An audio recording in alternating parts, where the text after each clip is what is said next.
Is anyone else here? Can you guys hear me okay? How do we sound?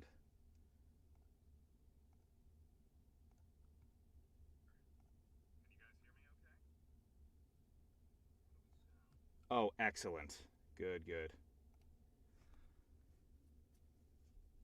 I'm simultaneously checking the YouTube channel, just to make sure that we have all that going. Alright. Great. So yeah, that's the link. So we are about ready to get started here. Yeah, great. Go ahead. Post them whenever you want. Let me know when that's done, and then I'll give the official welcome for all of our dear viewers out there.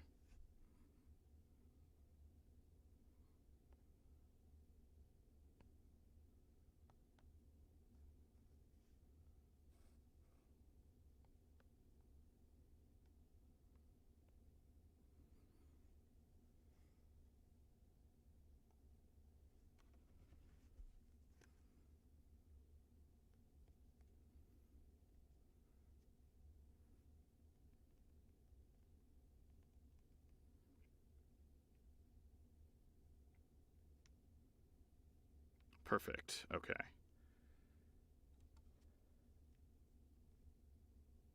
Good.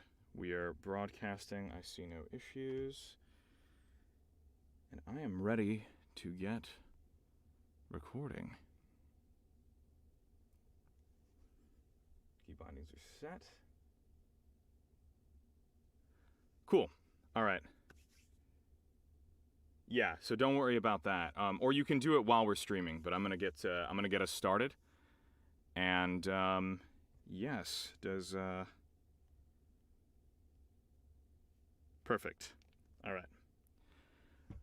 Welcome everybody to this Sound Booth Theater cold read of Alaskan Fire by Sara King.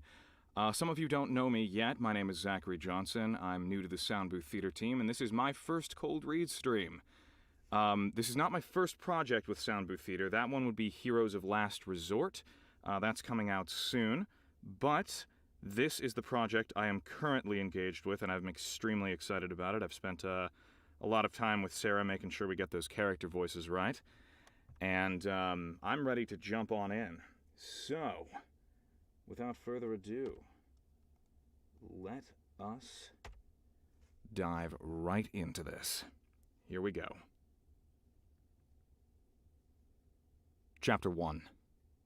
Meet Jack.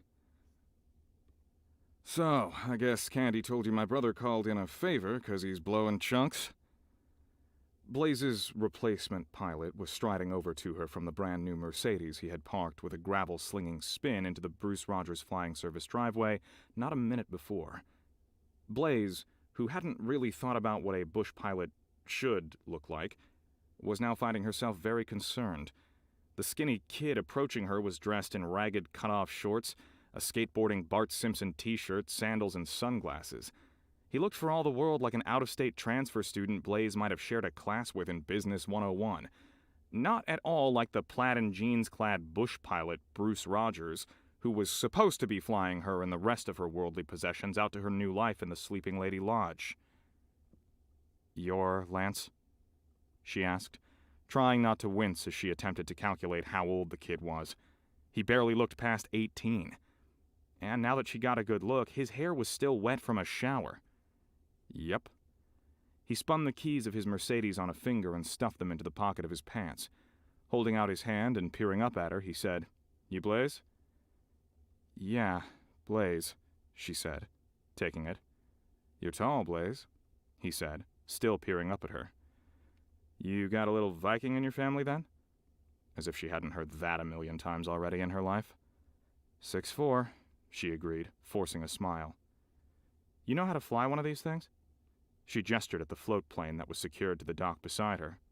"Oh, sure," Lance Rogers said, peeling off his sunglasses and glancing at the Cessna 206, which was approximately the size of a sardine can. "Been in those things since I was a kid. Did my first solo at 12, much to the consternation of my dad." He grinned at her, showing a perfect white smile, even further removing him from the experienced bush pilot column in Blaze's head. Didn't fly again until I was 16 after that. Dad started locking the keys in his safe. Rubbing the little blue airplane beside him like an old friend, Lance said with a note of wistful regret. Never did figure out how to hotwire him. Blaze said, glancing quickly back at the weather-worn wooden sign of Bruce Rogers' flying service, and the little hut beside the aircraft hangar where Candy, Bruce's wife, was working on paperwork. I don't know. I can probably wait for Bruce to get better. Bah, Lance said. I fly stole cubs and shit for air shows and do a little crop dusting when I'm bored, which is basically whenever I'm not behind the wheel of a 747. He shrugged at her widening eyes. Co-pilot. Haven't gotten me my own bird yet. The chicken shits won't come out and say it, but I'm not bald enough. At Blaze's flinch, Lance grinned at her. It's okay, I get it a lot. Probably like you and being tall. He looked up at her expectantly. I do get it a lot, Blaze admitted. I'm sure. What he left unsaid, but what dangled uncomfortably in the air between them, was, when you look like you just crawled out of a spaceship from planet Orangutan. After an awkward moment, Lance cleared his throat and patted the little blue airplane again. But yeah, don't worry, I won't crash us. Brucey would kill me if I dinged up his baby. Besides, I hear you just bought a nice place out in the Yentna. Candy said you had to wait through breakup to get out there. Bet you're dying to see what you got, right? Yeah, Blaze said, breaking into a nervous smile. Fishing lodge, the sleeping lady. Lance made a sound of appreciation as he started unwrapping the two ropes holding the Cessna's float to the dock cleats. Nice place. Landed on the lake for coffee a couple times. He gestured at his brother's airplane. Candy got you all loaded up? Yeah, Blaze said, still a little stunned by the fact she was standing beside a commercial airlines pilot. You fly 747s? Really? He just didn't look stuffy enough. Lance shrugged. I fly anything with wings. He yanked open the door of the Cessna. And there's the first mistake.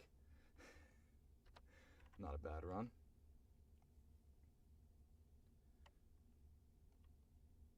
Not a bad run.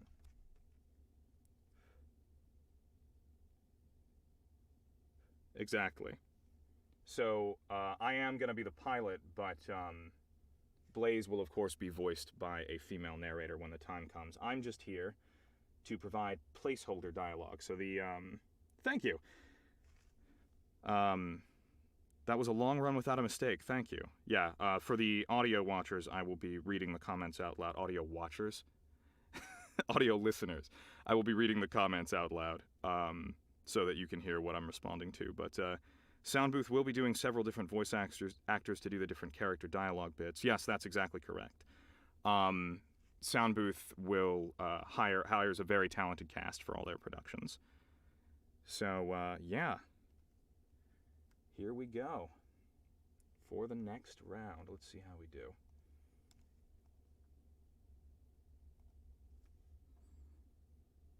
Fly anything with wings. He yanked open the door of the Cessna and... I shut off the narrator track by accident. There we go.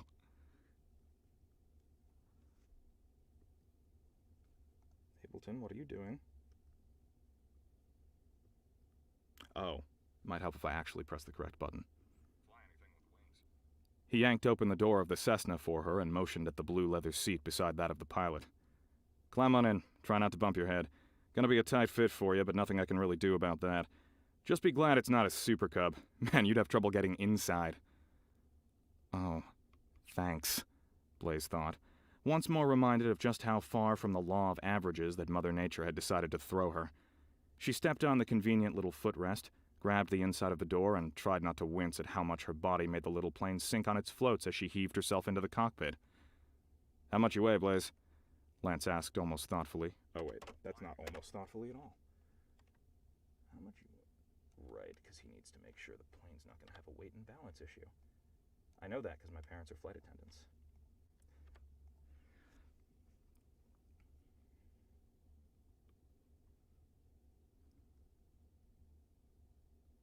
Heaved herself into the cockpit.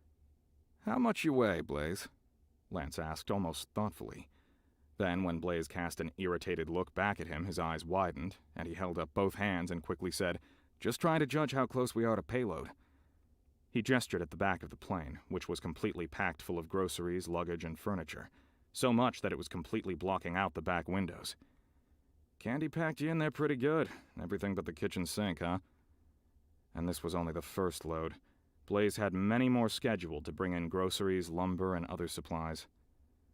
"I'm 180, Blaze muttered, estimating about 20 pounds low, just because the only people who needed to know that information were her and God. She delicately climbed past the pilot's console, careful not to touch any of the controls, and sat down in the tiny passenger seat allotted to her. "Call it 200 then," Lance said in consideration. I think we can do this thing." Blaze hesitated in buckling herself in. "Wait, you think?" But Lance was already lunging into the pilot's seat and pulling the door shut behind him. "Headset's right there," he said, gesturing to the dash as he buckled himself in and tugged his own headset on. "You ever been in a small plane before, Blaze?" Blaze, who was still staring at the exit, considering whether it was worth... Oh,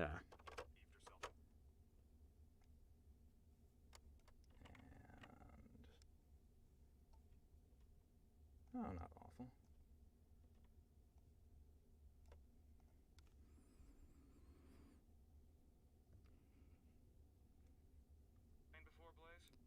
Blaze, who was still staring at the exit, considering whether it was worth trying to crawl over a commercial airlines What the hell is a pliat?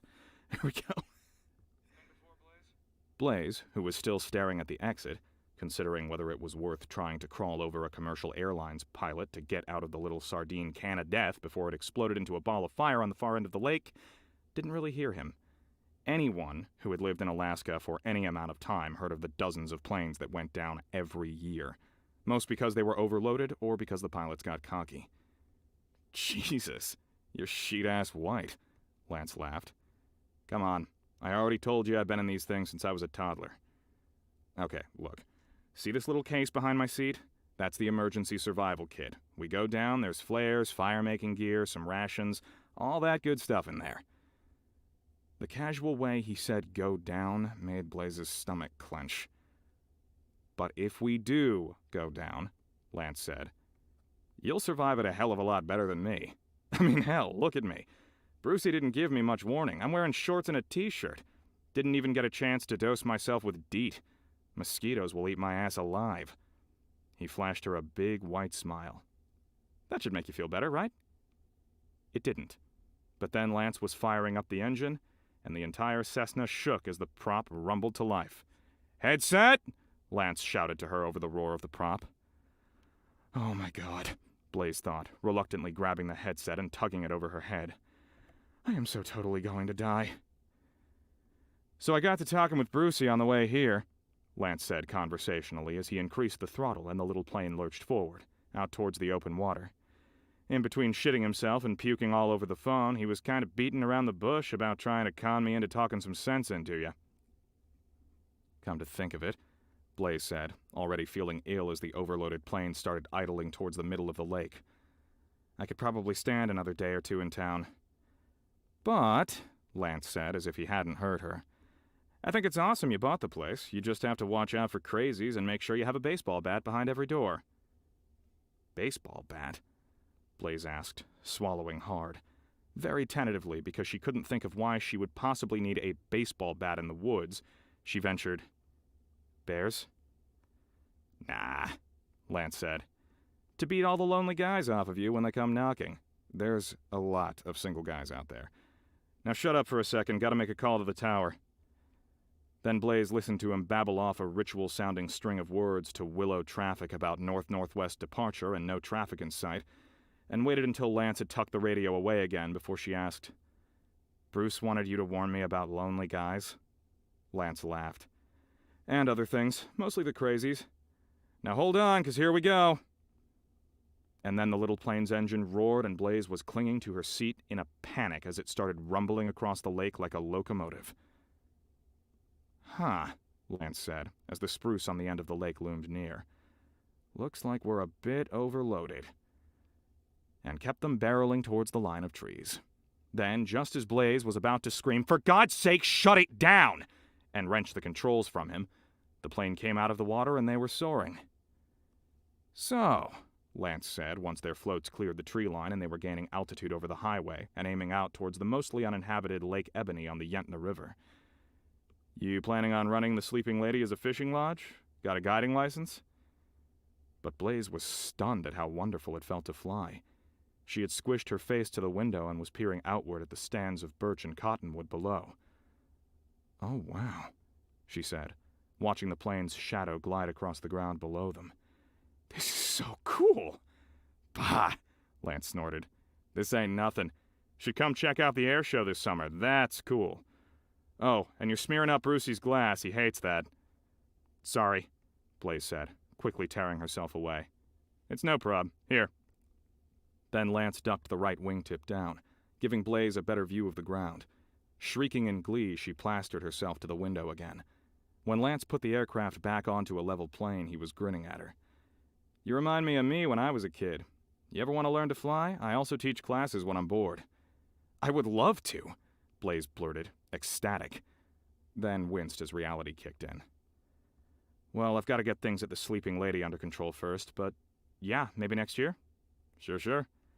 Lance glanced out at the twisted array of silty gray rivers and hundreds upon thousands of lakes and ponds that made up the Matanuska-Susitna Valley. "So, my brother made me promise to tell you about the kinds of guys that live out here. Most of them are out here for a reason, you know what I mean?" Blaze tried not to groan. She had heard this rant before, from Candy, from her mom, from her econ professor, and just about every other woman who'd ever spent any amount of time out in the bush. "I'll be fine," she said. "Hell, any idiot decides to get frisky, I could probably just bench press him and he'll back off." Not exactly the happiest truth of her existence, but by sheer luck of the draw, Blaze was more manly than most of the nerdy men she'd shared her business classes with. Lance chuckled. "Okay, sure, but just watch out for the crazies." "What kind of crazies?" Blaze asked, frowning. Lance shrugged. "I don't know, Bruce wanted me to say that, made me promise to say, just watch out for the crazies. I think he was on NyQuil or something." He yawned and checked his watch. "Man, you never really appreciate how much sunlight Alaska's got in the summer till you gotta fly to the lower 48 a few times a week. Really puts things into perspective." "Crazies?" Blaze insisted. "Have there been burglaries or something?" Lance laughed. "In the bush? Hell, they all leave their keys and their four-wheelers out there. Most places don't even have locks. Who's gonna burgle them, the moose?" He chuckled, shaking his head. "Nah, I think he was talking more about one guy in particular, but I'm not gonna name names." "Who is it?" Blaze demanded. "Jack Thornton," Lance said. "But I heard you hired the guy as your handyman, so you're kinda screwed." Blaze felt a spasm of panic, since most of her long-term goals depended on Jack Thornton not being crazy. "What's wrong with Jack?" Lance laughed again. "Oh, well, you mean aside from a really bad attitude?" He turned and grinned at her, paying absolutely no attention to the air in front of him. "Well, on one of those stops for coffee at the Sleeping Lady, Jack swam out to our plane, grabbed Brucey by the back of the head, and dunked him under the lake a few times. Called him a prissy flyboy or something like that. Bruce kinda still remembers it. Brucey's big, but he said the guy's got gorilla strength." Blaze's mouth fell open. All she could say was, "What?" Lance shrugged. "You want my opinion, this was back when Bruce had just got his wings and was still being a cocky asshole to everyone. Jack was out fishing and Bruce parked on his hole, on purpose, then demanded to know what Jack was going to do about it. So yeah, I think Brucey had it coming." "How long ago was that?" Blaze demanded, pretty sure that her guests would take umbrage to being dunked in a lake. "Now, at least 10 years, Lance said. "It was before I had my license. Brucey was flying me out for a fishing trip, all proud of himself. You ask me, I think that dunking did a hell of a lot for Brucey's attitude. He used to be such a prick. Mellowed him out something fierce." "That is not acceptable adult behavior," Blaze managed. Lance only laughed. "Oh yeah? Try telling Thornton that." "You bet your ass I will. It's my lodge, my rules." In fact, with just that little morsel of information as a guide, Blaze would have a long discussion with her handyman about the proper rules of decorum with potential clientele. When potential clientele. Not a bad run.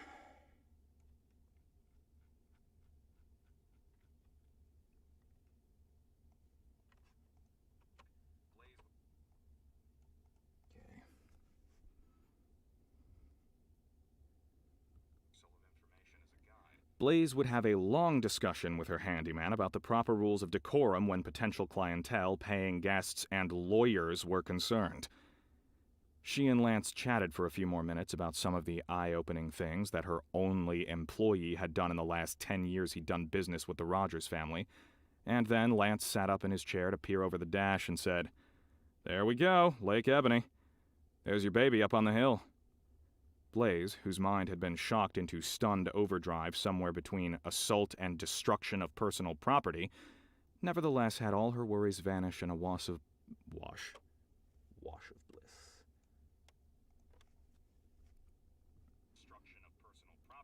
Nevertheless had all her worries vanish in a wash of bliss the moment she saw the huge green roof of the sleeping lady slide into view between the spruce trees on the crest above the lake. Immediately, she found herself having trouble breathing. Her dream, everything she'd ever wanted in her entire life, was wrapped up in that big green roof and its half-dozen outbuildings. Bought and paid for, sight unseen. $600,000 for 10,000 square feet, 30 acres, and all the machinery and equipment to run it as a fishing lodge. Every penny of her inheritance gone. And then some. Then Lance pulled the flaps and the pitch of the engine changed as the small aircraft began its descent, aiming for the deep black waters of Lake Ebony. "I'm here. Oh God, I'm here."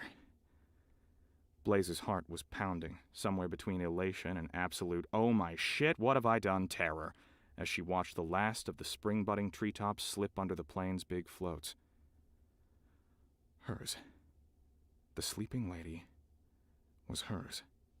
It was her dream come true, and it was only a lake's length away. The landing was surprisingly gentle, and once they had come to a relative stop in the middle of the lake, Lance revved the engine again and got them moving towards shore. He idled them over to the far bank of the lake, beneath the crest where the sleeping lady sat like a mistress of its domain, surveying the lands around it. As they neared the shore, Blaze lost sight of the lodge through the hillside of birch and spruce trees. When the Cessna's floats slid into the gravelly mud of the narrow beach, Blaze was close to hyperventilating. She was here. She was either going to sink or swim and had nobody to blame for it except herself. And she was already in debt up to her eyeballs just getting here. She had been wanting a lodge her whole life, but now she had it, and was in debt for it, and she already almost felt like puking with nerves. Her hands were shaking as Lance unstrapped himself and crawled out onto the plane's left float. "Well," he said, "here we are, Lake Ebony." He pushed the pilot's seat out of the way and gestured for Blaze, who was still staring at the woods in front of the propeller in shock, to climb out after him. "You got a ride up to the shop, or—" oh, hold on, I recorded that into the wrong track.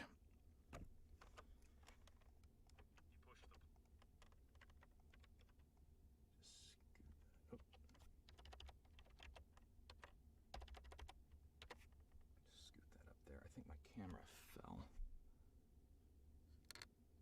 There we go. Let's see how everyone's doing.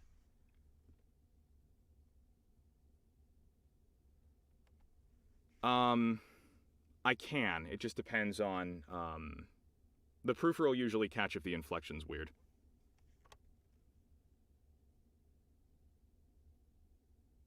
And, yeah, I can cold read pretty effectively. Which one were you thinking?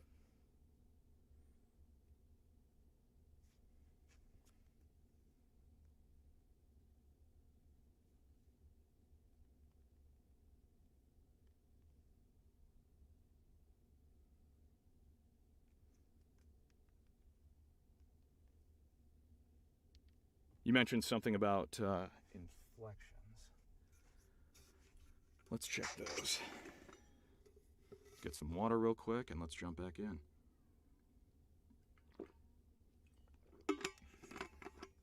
All right. Let's see how we do. Oh, hey, Anna. For those who are interested,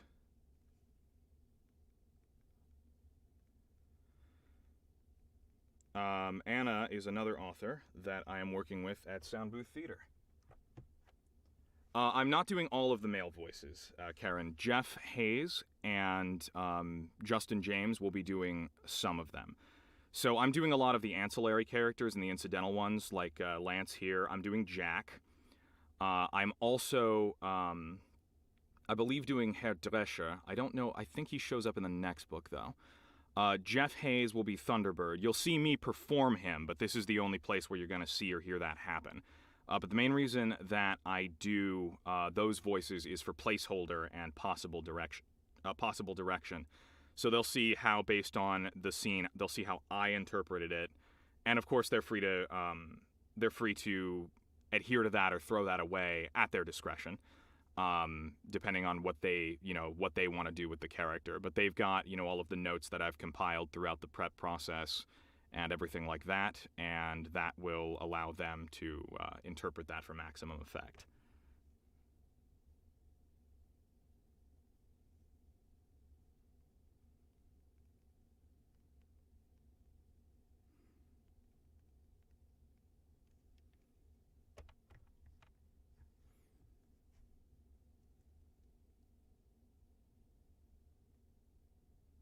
Yeah, I do have Jack. Akrab is Justin, Thunderbird is Jeff, and they're all highlighted in the script, so I can duck and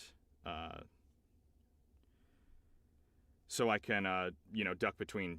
Duck's not the right word. I can swap between tracks as I go. So like, Jeff will see when I send him the project file every line that's meant to be his.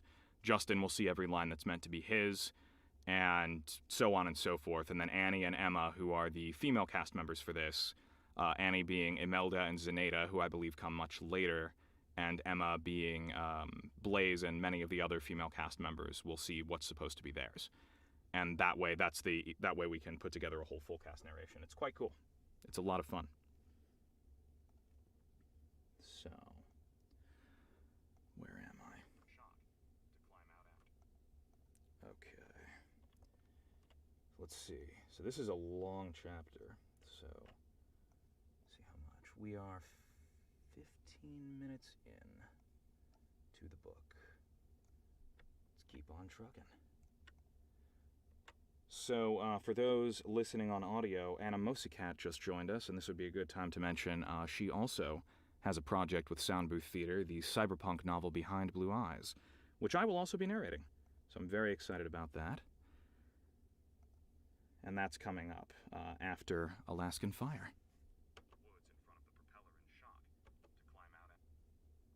Alright, yeah, actually I don't like how I said that sentence. I'm going to do that over. Alrighty, here we go.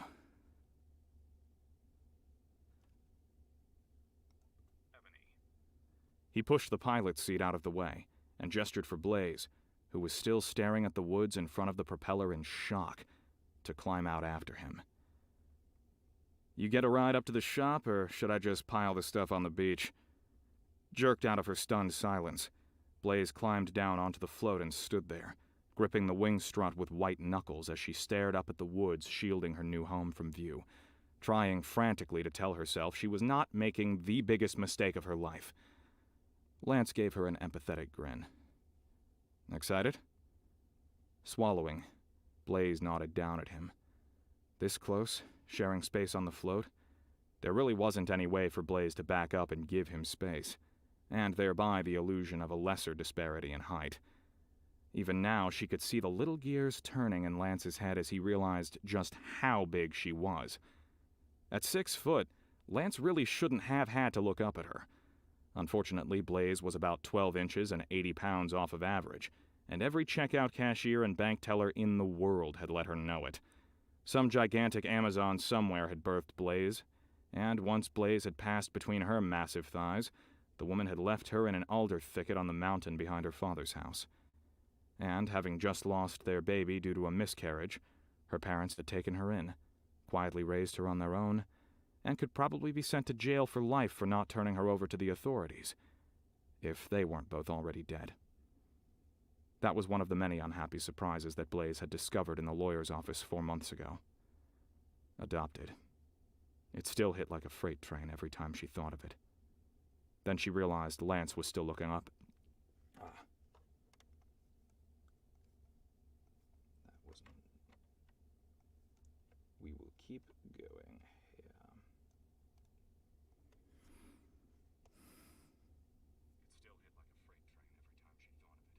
Then she realized Lance was still looking up at her, waiting for her answer.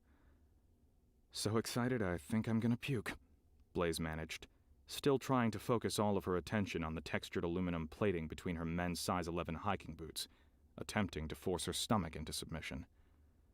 "Well," Lance said, "if you want to go sit down, I'll unload for you."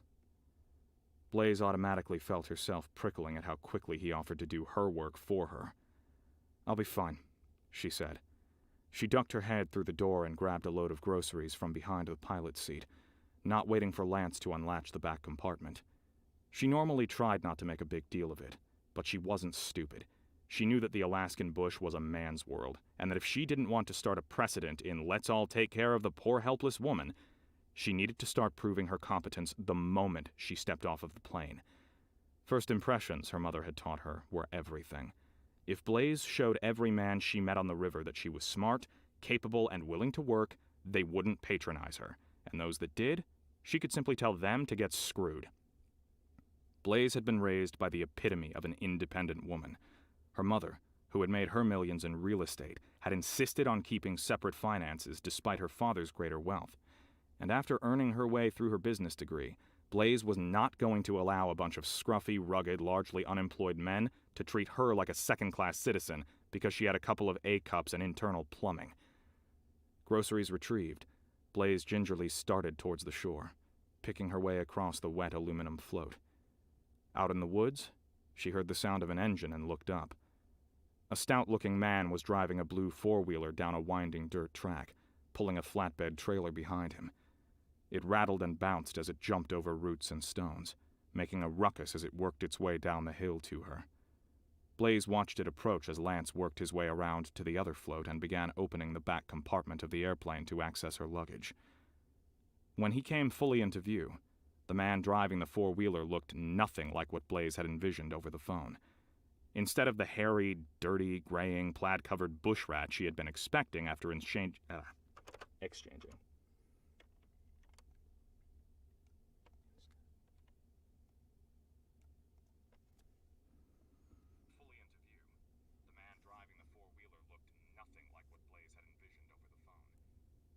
Instead of the... there it is. Okay. Fully into view, the man driving the four-wheeler looked nothing like what Blaze had envisioned over the phone. Instead of the hairy, dirty, graying, plaid-covered bushrat she had been expecting after exchanging instructions with his gruff voice over the phone, he was clean-shaven with jet-black hair, relatively tidy, and wearing tight blue jeans and green flannel shirt. A well-worn Carhartt jacket was slung over his shoulders, zipper open, exposing a broad chest beneath. And he looked young, which was completely at odds with how long she'd heard he'd been skulking around this part of the Yentna. Hell, from the way some people told it, he'd been living in the same damned cabin since the gold rush. So Blaze had hired him fully expecting a wrinkled old fart who had to grab his reading glasses to figure out which nut went on which bolt. But to her shock, even from this distance, Blaze could see that Jack Thornton was built like a Greek god. Pecs that strained against his shirt, shoulders that made divots in his jacket, legs that looked like they could crush the four-wheeler like a used soda can. When Jack slowed the vehicle and the deepest green eyes that Blaze had ever seen met hers, however, Blaze felt her heart give an extra thud. Then she watched his muscular ass stretch against the jeans as he dismounted. And her elephantine foot slipped out from under her, and she went crashing backwards into the frigid waters of Lake Ebony. Cold and humiliation washed over her like a wet blanket from God, putting out her idle fantasies as quickly as if she'd been dunked in liquid nitrogen. Blaze sputtered to the surface, gasping, blinking up at the horrified face of the pilot, who was kneeling on a float, offering a hand to help her, and then her very first employee, who was smirking. Smirking? Alright, let me grab Jack's voice real quick just to make sure I'm getting him right. As we've just learned from Blaze's mom, first impressions are everything.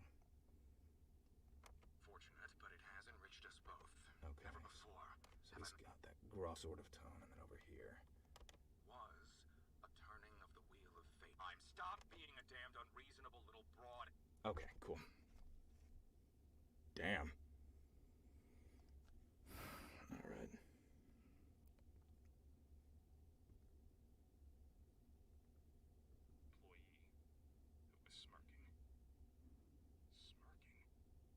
Damn, Jack said, wading out to meet her. He was wearing rubber boots that hugged his hips, secured to his waist by loops snapped to his belt. He offered his big hand, grinning. You dye your hair to get it that orange? Like fucking carrot soup. No, sorry miss, gotta watch your step, or don't worry, it happens to the best of us. He just smirked down at her and commented on the prison orange hair that had been plaguing her since childhood. Hair that, despite her ongoing attempts to dye it, would not retain any other color. Blaze's jaw fell open in her horror, gaining her a nice mouthful of lake water as it drained through her soggy scalp. Her first 2 minutes in this place that was to be her new home, hopefully for the rest of her life, and Blaze had made herself look like that helpless woman she was trying desperately not to portray, in front of the very man she had hired to help her maintain the lodge. She could see the amusement in his green eyes, knew that whatever respect for her brilliant mind and sharp business sense that she had managed to earn in their quick, crass phone conversations had just exploded in a wash of cold water and lake weeds. The water where she had fallen was a little over 2.5 feet deep, so Blaze easily got to her feet on her own, red-faced and shamed to her core. Jack's face darkened a bit when she refused his help, but he shrugged and started helping Lance unload the plane, wading to the trailer and back with each load of luggage and groceries. When Blaze hurriedly slapped together an armful of soggy groceries and sloshed past him, a traumatized corner of her brain noticed he was only about 5'9", giving her a full 7 inches of headspace over him, leaving Blaze with the horrible realization that she towered over her mechanic like an A-cupped beanpole.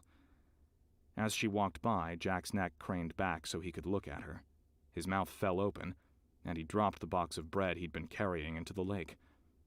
What was left of her ill-conceived fantasies were utterly shattered as she watched the muscular little man scrabble to pluck loaves of bread from the water. Men, Blaze had learned from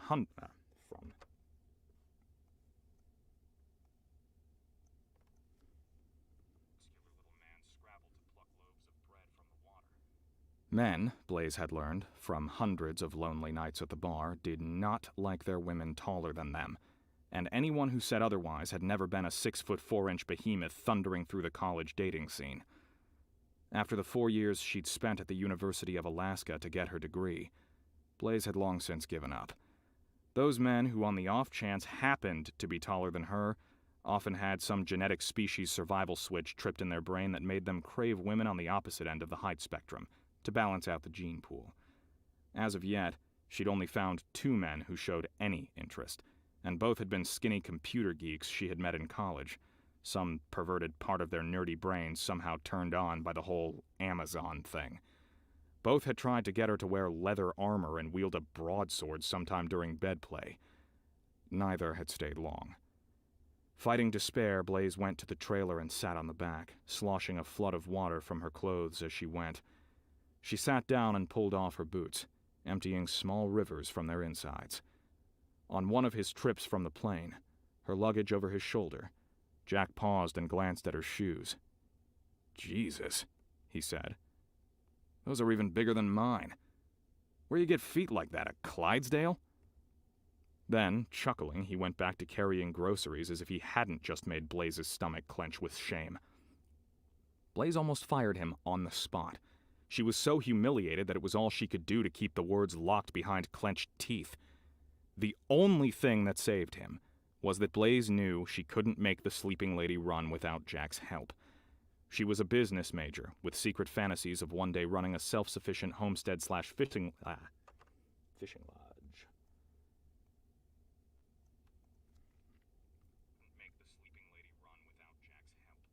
She was a business major, with secret fantasies of one day running a self-sufficient homestead/fishing lodge. Homestead/fishing lodge. Occasionally I have to Okay, I think I've got it. She was a business major, with secret fantasies of one day running a self-sufficient homestead/fishing lodge in the Alaskan bush. He was a mechanic, handyman, and carpenter, who had spent his entire life actually living her dream, and knowing what it took to make it happen. When the Cessna was fully unloaded, Blaze watched as Jack pushed the plane off the beach and waded out into the lake as he got it turned around and pointed in the opposite direction, then gave it a big push. As Jack was wading back to shore, Lance started the engine and began idling the airplane out across the lake, toward a little channel that Blaze had noticed on the flight in. "Where's he going?" she asked, as Jack rejoined her at the four-wheeler. Jack raised an eyebrow in a manner that suggested she had just asked a stupid question. "He's got to take off on the river. Not enough space to take off on the lake." He gestured at the four-wheeler. "Want to drive?" Blaze, soaked and still feeling sick with humiliation, shook her head.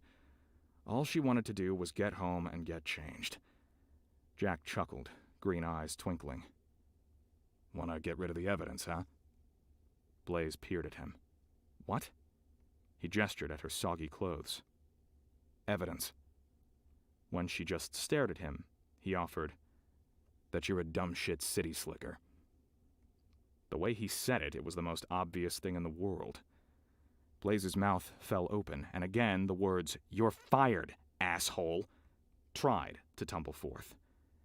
Instead, in her horror, she managed to clamp her throat shut, and only a strangled garble came out. If Jack noticed, or cared, he didn't show it. Chuckling, he threw a leg over the four-wheeler, once again exposing her to his tightly muscled posterior, started the engine, and did a tight U-turn on the muddy gravel lake bed and started them back up the hill. Blaze clinging to the back end of the trailer as the bounces and jolts tried to throw her off into the dirt. When they crested the hill, Jack slowed and glanced behind him. "Still back there, boss?" "My name's Blaze." Oh wait, that's not a grit. I need to grit that more.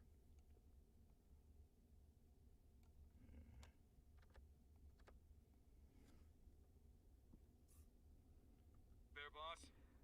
"My name's Blaze," she gritted, still fighting the urge to say something unkind. He grinned, and she saw that sparkle in his green eyes again. "Okay, boss." He turned back to the trail and gunned the four-wheeler again, weaving them back and forth on a long, yet much more gradual upward climb. Birch, spruce, alder, and willow trees blocked her view of the lodge through the woods, and she only got glimpses here and there of a log structure before it disappeared again. Even on the back of the trailer, the bugs were bad. Blaze had to cough and swat them away, despite being drenched with bug dope. Completely unfazed, a swarm of mosquitoes and tiny black stripe-legged flies landed on her skin and started biting her arms and legs, sometimes even drilling her through the cloth of her shirt. Jack glanced back at her as Blaze killed half a dozen on an off-soaked firearm. He grinned. Forearm. Off-soaked forearm. Firearm. What would that even mean? Jesus. All right. Jack glanced back at her as Blaze killed half a dozen on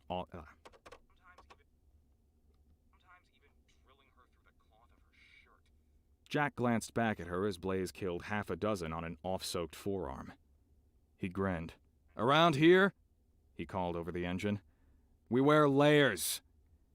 He grabbed the brim of his green boonie cap between gloved fingers. "And hats, keeps the bugs off." He slowed down to give her a quick perusal. And I punched my iPad. These are the kinds of things that you don't hear in the final product. "You might want to find a long-sleeved shirt and some work pants. Loose-fitting. Lots of city slickers come out here without good pants. Bugs bite right through that shit."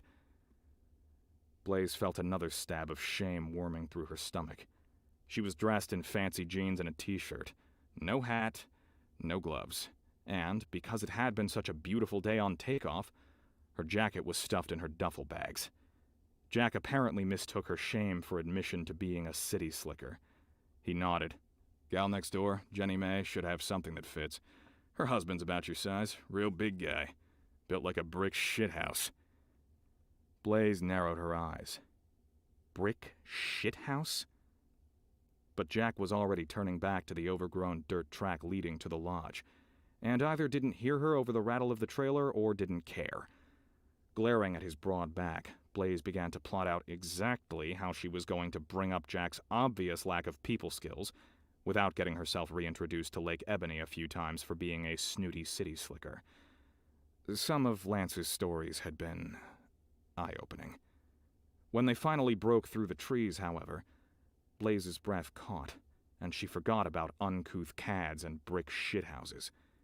The 10,000-square-foot fishing lodge was not what she had been expecting. The grounds were unkempt and overgrown. Its paneling was much more weathered and gray than she had noticed in the pictures, and the big windows were boarded up rather than open and inviting as she had been led to believe. "What happened to it?" she blurted when Jack drove them around the back of the massive structure, exposing more ancient buildings in bad need of love and new paint. The driveway to the back was completely overgrown with yarrow and grass, the lawn speckled with baby cottonwood trees. "Owners abandoned it 4 years ago," Jack said, once again presenting her with an extremely interesting view as he dismounted. He reached into the flatbed beside her to grab a couple of her duffel bags. Hefting them each over a broad shoulder, he eyed the massive building and shrugged. "Just boarded it up and left." The realtor had told her something about the aging husband having a heart attack and the couple having to pack up and move back to town. With the economy as bad as it had been, they'd been looking unsuccessfully for a buyer for many years. Part of the reason why Blaze had managed to get a 10,000-square-foot lodge, 6 outbuildings, 30 acres, and all the machinery to run the place for only $600,000. Blaze jumped off the trailer and took one of her bags. He left her the lightest, she realized with irritation, and struggled to lift it out of the bed. Her eyes narrowed as she watched Jack's broad back swagger away, a bag slung easily over each shoulder. All the height, none of the brawn, she thought, disgusted. Viking warrior woman she might look. Amazon she was not. Gritting her teeth against that irritation, she grabbed her duffel with both hands and lugged it to the back porch, where Jack had set the bags down and was digging in his pocket. "You want to do the honors?" he asked, dragging out a keychain and holding it up to her. Blaze's heart gave a flutter when she realized, for the first time in her life, she was standing on her own property, about to enter her very own home. A place that would, hopefully, become her primary source of income until her death. Tentatively, Blaze lowered the bag to the creaky wooden porch and held her breath as she reached out to take the keys to her dream home. Jack dropped the keys away and held out his hand. "I'm Jack Thornton." Blaze's eyes were fixed on the keys that now dangled at his side. "Blaze Mackenzie," she growled. Hey, that's not a growl. I need more of a growl than that.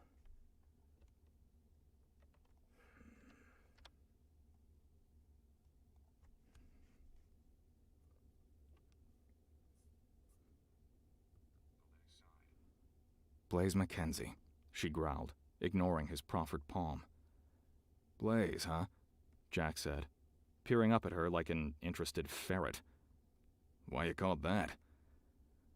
What he didn't add, but Blaze could feel hanging in the air between them, was, "When you're the size of a gorilla." "I don't get cold."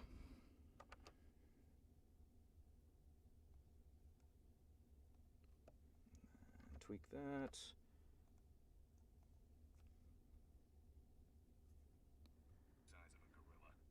"I don't get cold," Blaze growled. "Oh yeah?" He kind of sniffed the air at that, like a dog sniffing out a new scent. He frowned, his green eyes watching with a thoughtful expression. "Huh. All that mass helps keep the heat in. I love when my brain does that. It's just like every word has an S on the end of it now. "Huh. All that mass helps keep the heat in then, eh?" He chuckled as if he thought that was somehow funny. "What's your real name, boss?" She felt like snatching the keys from where they hung against his leg and stuffing them down his throat. But years of training on how to deal with difficult people made her force a smile. "Technically, it's Beatrice Mackenzie, but if I hear you use it, you're a dead man." He grinned. "Sure, boss. You gonna shake my hand?" He was still holding his palm out. "You gonna give me my keys?" Blaze snapped.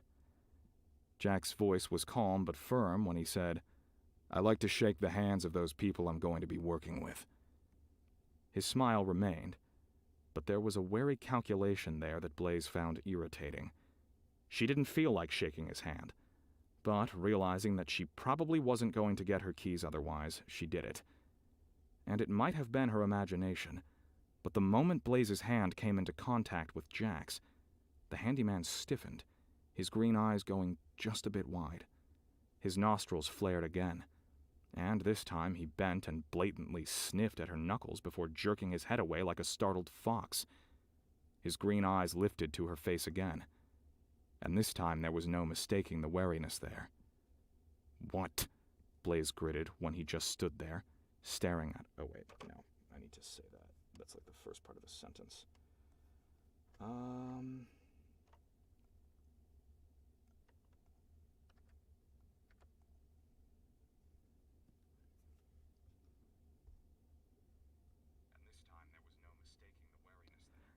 "What?" Blaze gritted when he just stood there, staring at her, holding her hand. "Are you staring at?" That seemed to break whatever stupor that Jack had fallen into. He shook himself and released his grip, looking for all the world like a weasel that had just encountered something new and dangerous. She could almost see him brushing down his hackles as he scratched at the back of his neck. "Well, boss, here you go." He tossed her the keys instead of simply handing them over. Then he took a big step backwards, out of arm's reach. That made Blaze scowl, because she had been chronically affronted by the uncouth ass since the moment she had gotten off the plane. Blaze couldn't keep her mouth shut. "What?"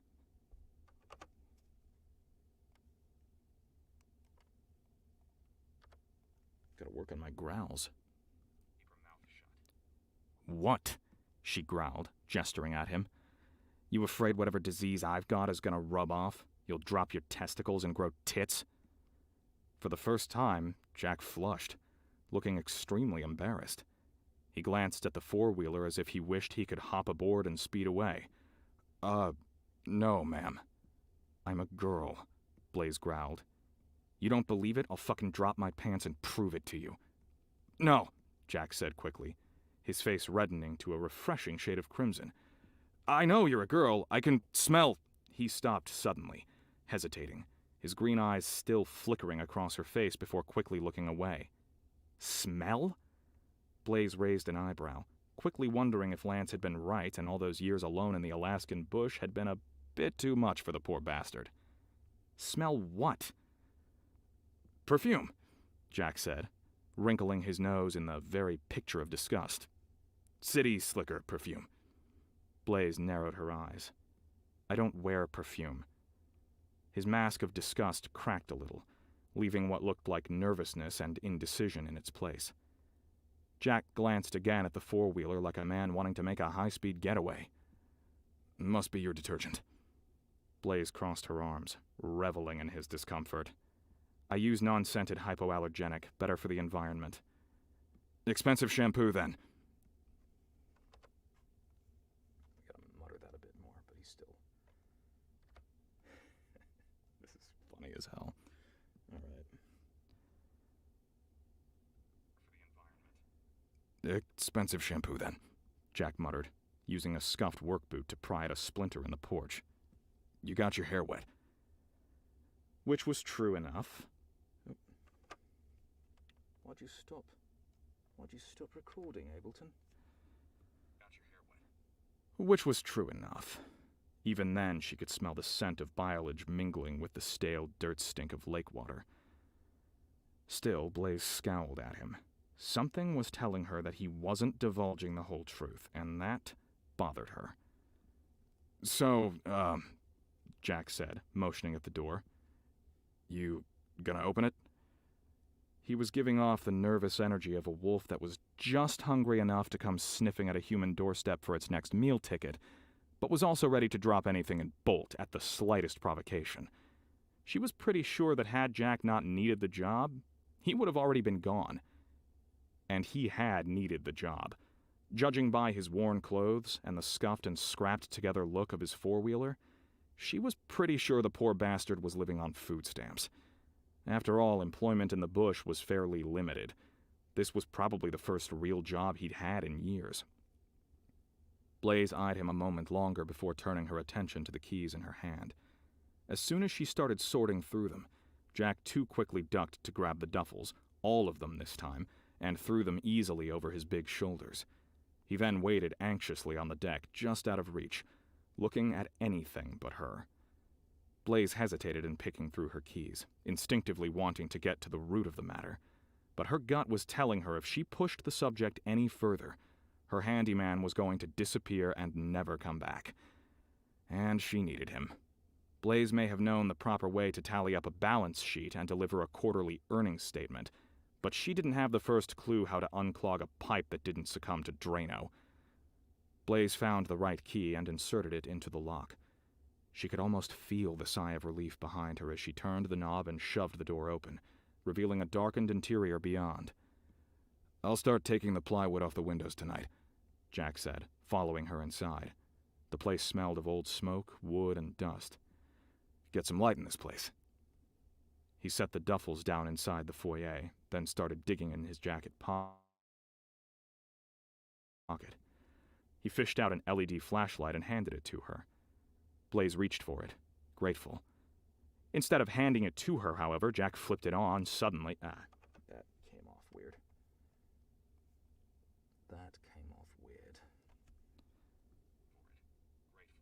Instead of handing it to her, however, Jack flipped it on suddenly and shone it in her eyes. "What the hell?" Blaze cried, holding up a hand against the blue glare. Jack lowered the light, frowning. He started sniffing the air again. Short, brief little woofs, like a confused bear. "You ain't a vampire," he said, sounding stunned. Just when she was starting to blink the red dots out of her vision, he shone the light into her eyes again. "And you ain't a fairy." Blaze snagged the LED flashlight from his grip and yanked it away from him. Growling, she switched it off.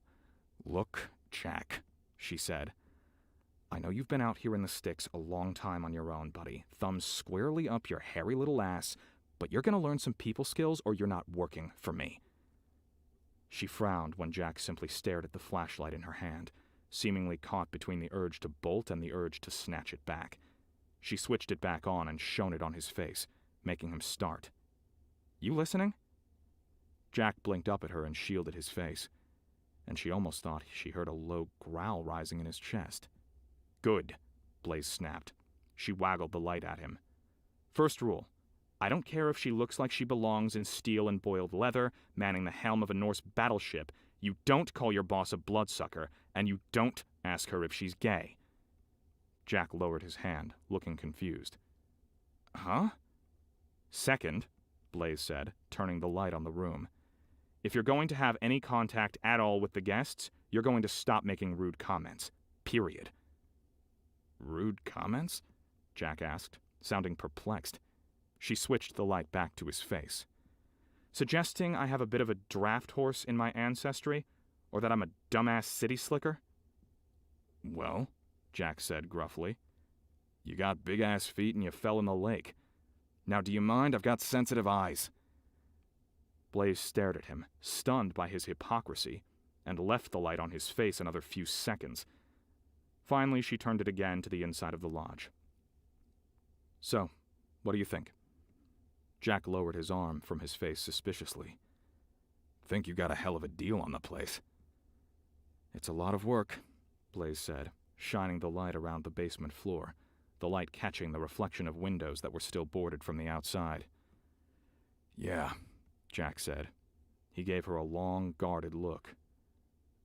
"What are you?" "Business major," Blaze said, distracted. "Oh. My body has betrayed me.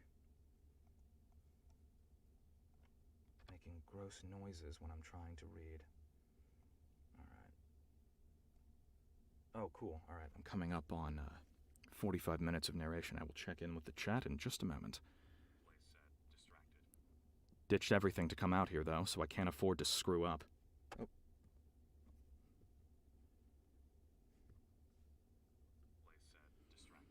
"Ditched everything to come out here, though, so I can't afford to screw up."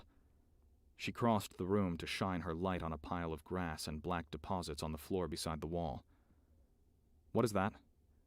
"Looks like a squirrel found its way in here," Jack said. "They'll probably be all over. Stuff will be chewed, too, so you'll probably have to replace some walls and flooring." He paused, seeming to hesitate. "I mean, really, what are you?" Blaze flashed him again, irritated. "Remember what I said about rude comments?" She almost saw his hackles go up again. "I'm gonna go get the rest of the groceries." He turned on heel and left.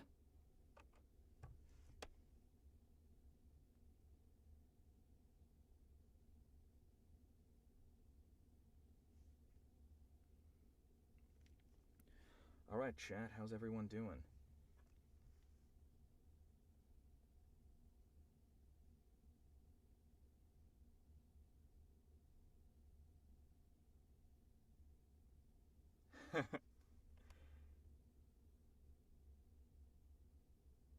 Something like that, yeah.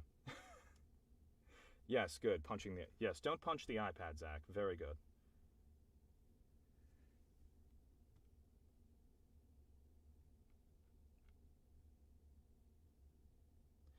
Yeah, that is the problem. So, Sarah, well, the problem with light is there are very few synonyms for light in the English language. Yes, there are.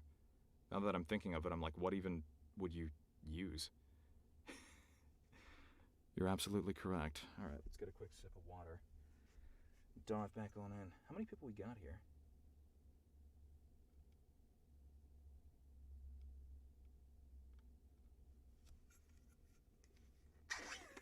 Yes, the visual of thumbs up Jack's hairy ass. That was, Blaze has some creative diction when she's putting people in their place. I quite like her.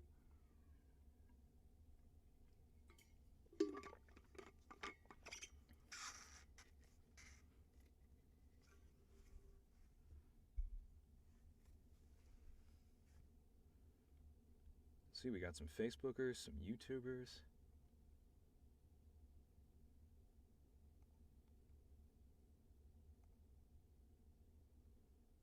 Lovely to see you all here. All right. Let's dive back in.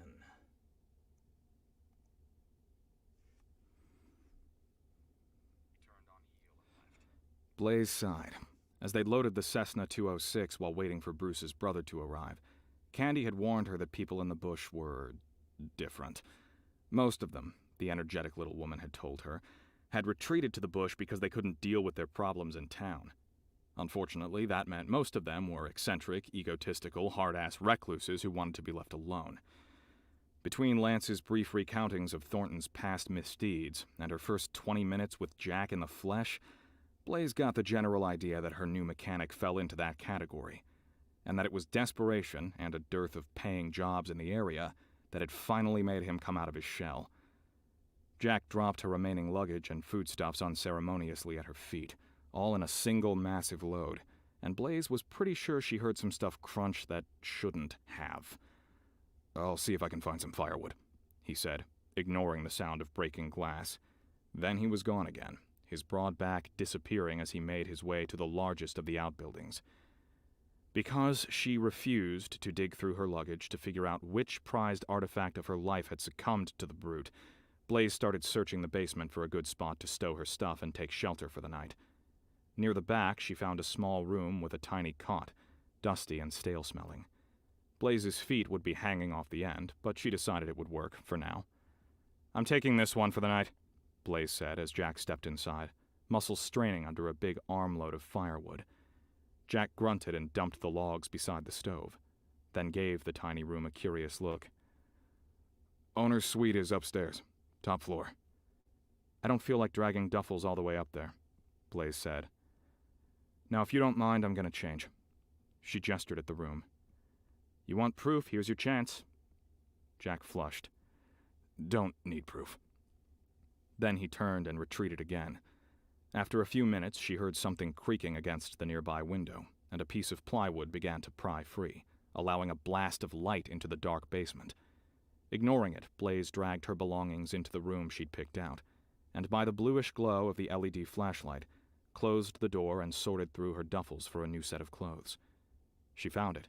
Camouflaged cargo pants, a t-shirt, and a long-sleeved button-up flannel shirt, and quickly doffed her wet clothes to exchange for fresh.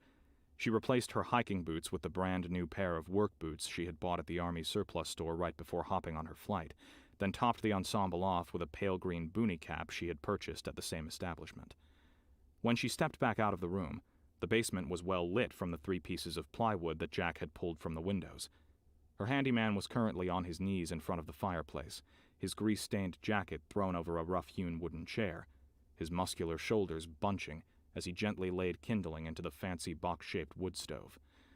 When she stepped into the basement with him, Jack looked up. She saw both eyebrows go up as he took in her new style of dress. "Better?" Blaze demanded. "Miss G.I. Jane," Jack said. "You in the Army, Miss Jane?" Blaze scowled. "The name is Blaze." Jack grinned at her, green eyes dancing. "That like a nickname you got from the military, Miss Jane?" Blaze stared at him for so long that Jack went back to making a fire. Finally, Blaze blurted, "Are you trying to piss me off?" "Nope," Jack said. "Trying to figure out what sort of critter landed on my doorstep, that's all." Blaze choked. "Your doorstep?" She waved a hand at the lodge around them. "I'm sorry, did you just spend 600,000 of your hard-earned dollars on this place?" "From what I hear," Jack said, still working with the fire, "it was an inheritance." He pulled back and got a little cut-open pop can full of clear liquid and sloshed it on the wood inside. Then he yanked a book of matches from his back pocket and struck a flame, then touched it to the kindling. The fire spread fast. Not as fast as gasoline, Blaze realized, but he had definitely used some sort of accelerant. An inheritance.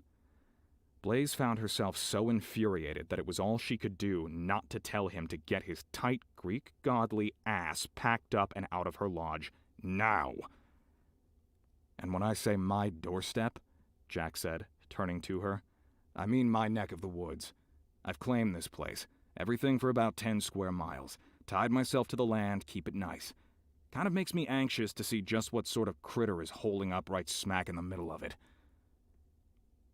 He peered up at her expectantly then, like he was waiting for her to tell him she was a Martian and, "Oh, by the way, here's my ray gun and the keys to my spaceship." Blaze sighed, looking at the dusty drywall of the ceiling. "Damn it. Are there any other people that can turn a wrench around here, or are you it?" "You haven't answered my question, Missy," Jack said. "I would have said you got some snake in you, but smells not right. Kind of bitter, like burned metal. Kind of like those flame-throwing gorillas in Africa." "Get out," Blaze said. Jack stood up, but he leaned against the wall and crossed his arms over his big chest. Over the crackle of the fire, he gave her a flat stare and said, "Are we going to have to tussle then?" Blaze stared at him, completely unbelieving that he was not listening to instructions. "I told you to get out of my house." "Your house," he growled, "is on my land. I've kept it free of all sorts of nuisances and vermin for over 100 years, and I'd hate to let it down now." Blaze's mouth fell open. "You're insane." "Maybe," he growled. "And you're trespassing, Toots."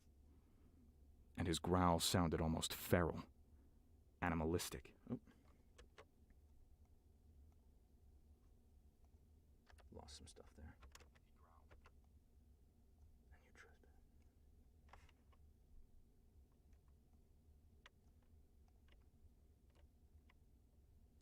And here we go. Oh. Nah, I need to switch that up a bit. I don't think I read the dialogue tag correctly there. All right, here we go. "You're insane." "Maybe." Oh. No, what are you doing, Ableton? There we go. "You're insane." "Maybe." What? No. Okay, let me figure out what's going on here. Okay, I think I got it. A lot of the narration process is wrestling with your audio software. You're insane. Maybe, he growled. And you're trespassing, toots. And his growl sounded almost feral, animalistic, like a warning rattle that was coming from deep in his chest. Impossible, Blaze thought, listening to the odd sound. So, sweetie, Jack said, still leaning stubbornly against the wall. Dispense with the bullshit. Who are you? And why the fuck didn't you pay attention to the warning signs I posted all over the place? He's completely off his rocker, Blaze thought, staring at him. She began to think of the gun she had stashed in her duffel in case of bears. She glanced behind her. Wouldn't try it if I were you. He...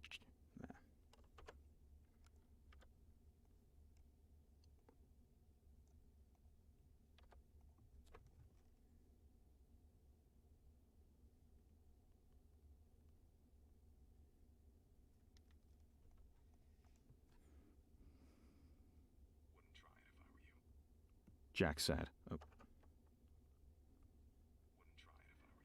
Jack said, I've been shot about 1,500 times in my life, and stabbed a time or two before that. He flexed a bicep, then looked at her. Ain't seeing much effect. You? He grinned, and in the firelight Blaze could have sworn she saw long, sharp canines. Look, Blaze said, deciding that she really didn't want to get into a brawl with a coke-snorting bushrat dopehead. I don't know what you're talking about. I was told the deed was for 30 acres. If you can think some of the... To you, I'm sure we can work it out.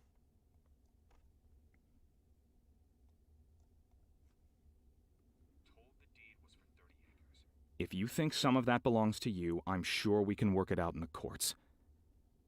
His mouth fell open, and he frowned at her. Are you smoking crack? I could say the same for you, Blaze cried. I've told you twice now to get out of my house, and you're still standing there. You know, people go to jail for trespassing. That got his hackles up. She could feel the energy in the room jump as he tensed his muscular body and pushed off the wall. Maybe you didn't hear me, sweetheart, he said, pointing a finger at the floor.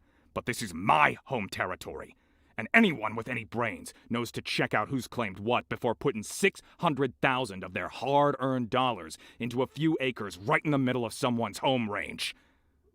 Blaze just stared at him. What are you talking about? She finally managed. This is America. Nobody can claim 10 square miles of land. He grinned fiercely, and Blaze once again thought she saw the flash of teeth. That's where you're wrong, sugar. He took a step towards her, and Blaze suddenly realized why it seemed like she had been seeing his hackles raise every time he got angry. His back, unlike his face, was hairy, almost inhumanly hairy, and the hair was standing on end so that it pushed up over the shoulders and up his neck, puffing up his shirt. So, Jack growled. And this time the growl was definitely not human. Tell me what you are, and stop fucking around. It was his eyes, though, that finally made Blaze take a nervous step backwards. As she watched, they started to glow. The black pupil elongated, becoming a narrow slit. Listen, Blaze whispered. Whatever you're on, I'm sure it's wonderful, but I really have no idea what you're talking about. She took another step backwards into the bedroom. She glanced down at the doorknob, saw the lock. Don't even try it, Jack growled. In the flickering light of the fire, she thought she saw his teeth lengthening to points. Blaze ducked out of the way and slammed the door shut. An instant later, she twisted the lock and dove for her duffel bags. Which one's got the gun? She thought, panic clawing at her brain. She had an insane woodsman in her home, and he was obviously on some pretty expensive medication. Blaze found the duffel and had just knelt beside it when the door exploded off of its hinges, the shattered bits of wood and paint so tiny that they drifted around her like feathers. Seeing that, Blaze's body locked up all at once, her frantic mind thinking that the door had somehow been hit by a shotgun, or a small thermonuclear device. She looked up, half expecting to see the black barrel of a gun pointed at her. What stood on the other side, however, was much worse. Over 6 feet tall, it seemed to be a mixture of man and beast, bear-like but with more delicate features. It stood hunched on hind legs and was snarling, its compact body covered in 4-inch-long brown and blonde fur. Those places, of course, that weren't still sporting ripped jeans and a shredded flannel shirt. Blaze screamed and scrambled backwards away from her duffels. The creature followed her into the room, easily tossing aside the 70-pound duffels as if they were made of styrofoam. The eerie rumble was still coming from its chest, magnified now, its snarl bearing long, saliva-soaked ivory fangs, its glowing green eyes fixed on her with deadly purpose. Blaze's back hit the far wall before she realized she'd left herself trapped. She cringed as the thing rushed at her, then screamed as it pounded a taloned fist into the brickwork beside her head, powdering it to dust. "Answer me!" the creature snarled, hellish green eyes only inches from her own. "What the fuck are you?" "I don't know," Blaze whimpered, hiding her head with her arms. "Please, I don't know what you're talking about." The creature grabbed her arm and pulled it from her face as easily as if she had been a reluctant toddler. It peered at her, searching her face with its slitted eyes. When Blaze tried to protect herself from its gaze with the other arm, it too was removed with a powerful clawed hand and held above her head. Blaze cringed, utter terror leaving her struggling for breath. She felt her lungs locking up, terror clamping down on her chest like a vice. The creature leaned close, its nightmarishly fanged face dropping until its whiskers brushed her neck. Blaze trembled and tried to pull away, struggling to breathe, but the beast easily held her in place. She felt a cold draft near her jugular as it took a deep breath near her neck, nostrils flaring. Feeling the warm tongue slide out and lick her throat, however, Blaze lost it. She screamed and kicked out, catching the thing between the legs with all the strength of her terror. The slitted green eyes went wide. Then the creature kind of crumpled sideways, releasing her. Blaze got up and ran. She didn't slow down for the gun, didn't stop for her coat or gear, and once she realized she didn't know how to start the four-wheeler, kept right on running, making a panicked beeline for the trees. Behind her, she heard a crash within the lodge. Then she was hurtling through the woods, diving over fallen trees, running as fast as her freakishly long legs could go. "Wait!" she heard behind her. Too close. Blaze screamed and ran faster, trying to make the lake. She could see the water in the distance. Just a little further. A rotten birch caught her ankle, sending Blaze tumbling face first into the brush. Behind her, she heard the sound of footsteps crashing through the undergrowth. Catching up, she let out a panicked cry and struggled to get to her feet. "Now just hold on!" a very human-sounding voice cried, within kicking range. Something grabbed her shoulder and held it. In an instinctive panic now, Blaze rolled onto her back and started slamming her boots into anything that moved. "Jesus!" Jack cried, stumbling backwards, hands up. "I'm not going to hurt you, okay?" He peered at her as if she were some sort of dangerous insect, keeping his distance. His clothes were tattered. "I just want you to calm down, so we can talk." His green eyes were anxious. But not, her mind babbled, glowing anymore. "Let's just talk, okay?" He started easing towards her, one hand out. Blaze got up and bolted. She had gone maybe 30 feet before Jack tackled her, bringing her solidly to the ground with all the authority of a ton of bricks. She screamed into the undergrowth as he crawled up her body and sat down on top of her, then flipped her over. At 5'9", Jack...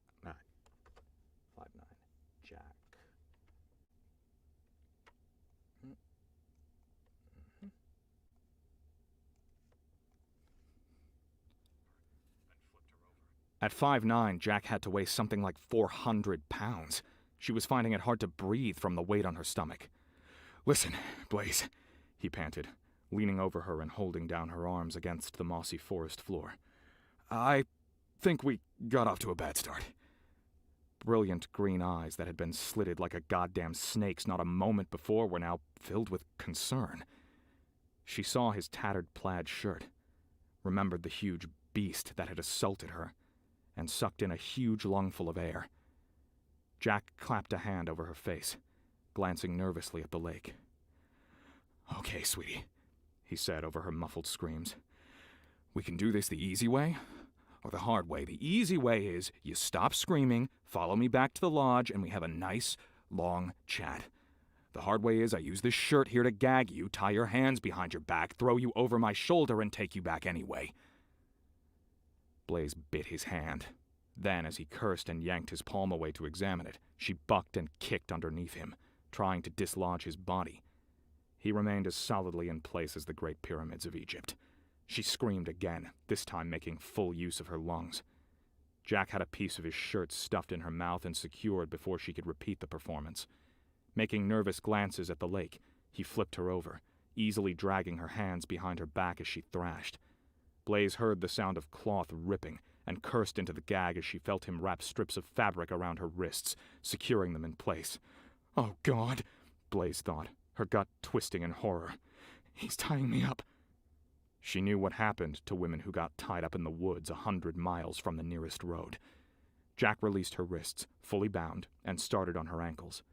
Blaze twisted and strained against the cloth strips. But whatever else he was, he'd probably been a Boy Scout. He tied a damn good knot.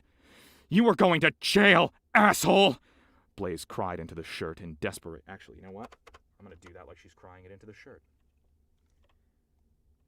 Now you get to see a fun little technique I do. For those listening, I'm going to shout that line around my hand in my mouth to make it sound like I'm gagged. He tied a damn good...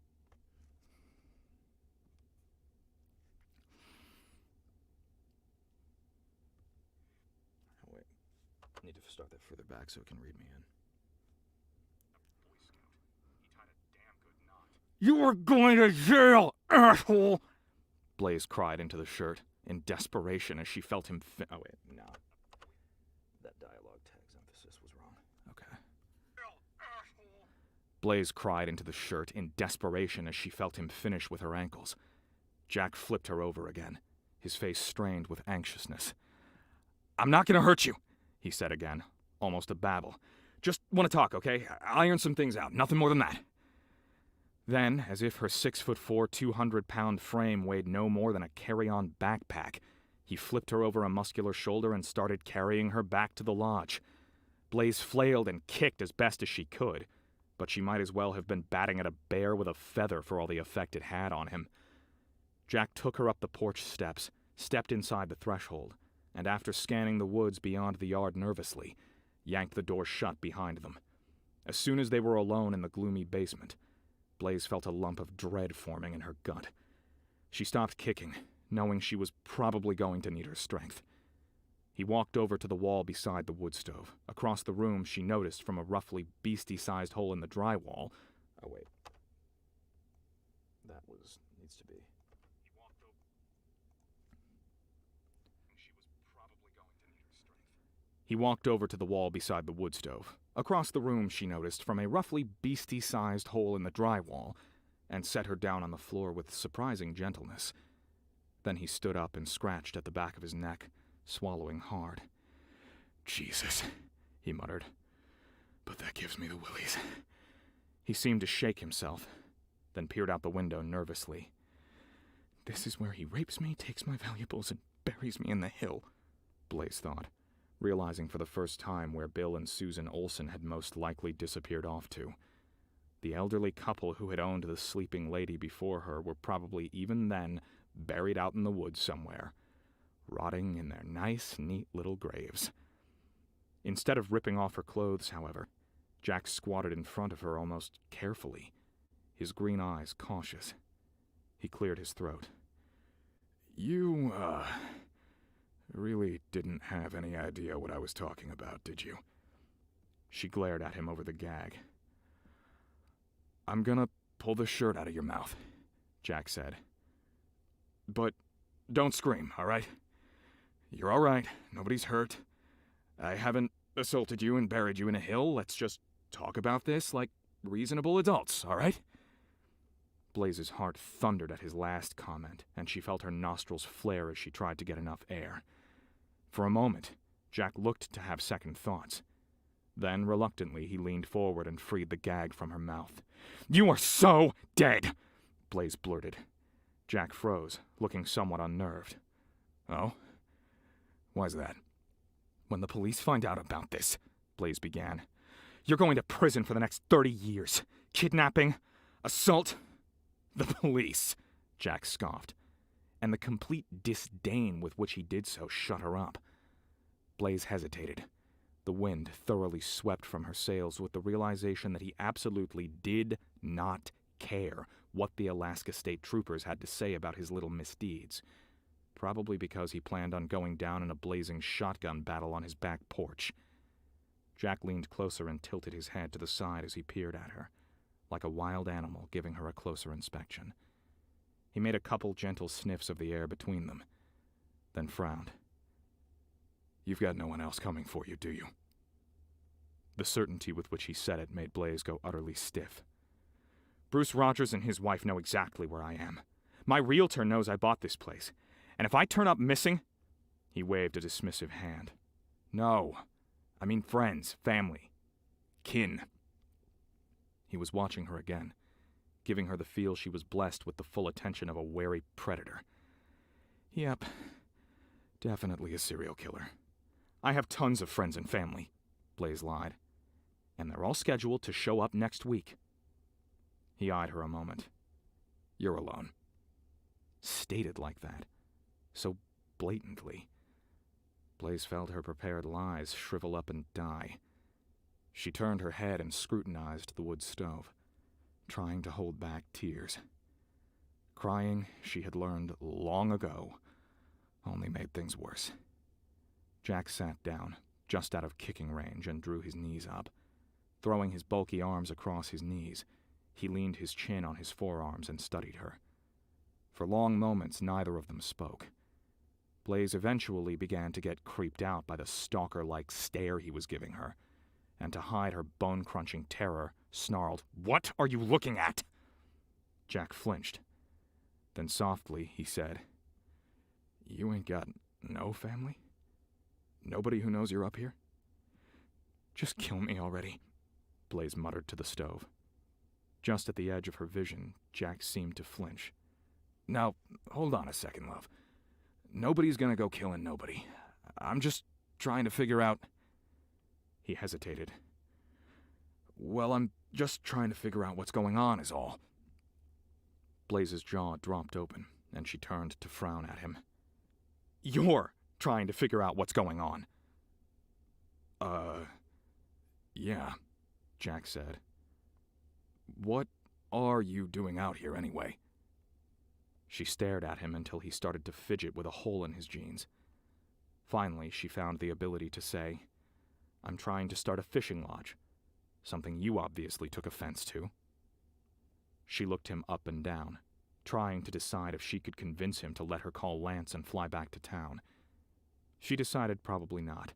He may look rugged and dirt poor, but his eyes didn't hold that dullness of an idiot. "Look," she managed. "I really think we can work this out. I won't press charges, I swear. Just let me go. Please." Jack blinked at her, his green eyes startled. "You really have no idea what's going on here, do you?"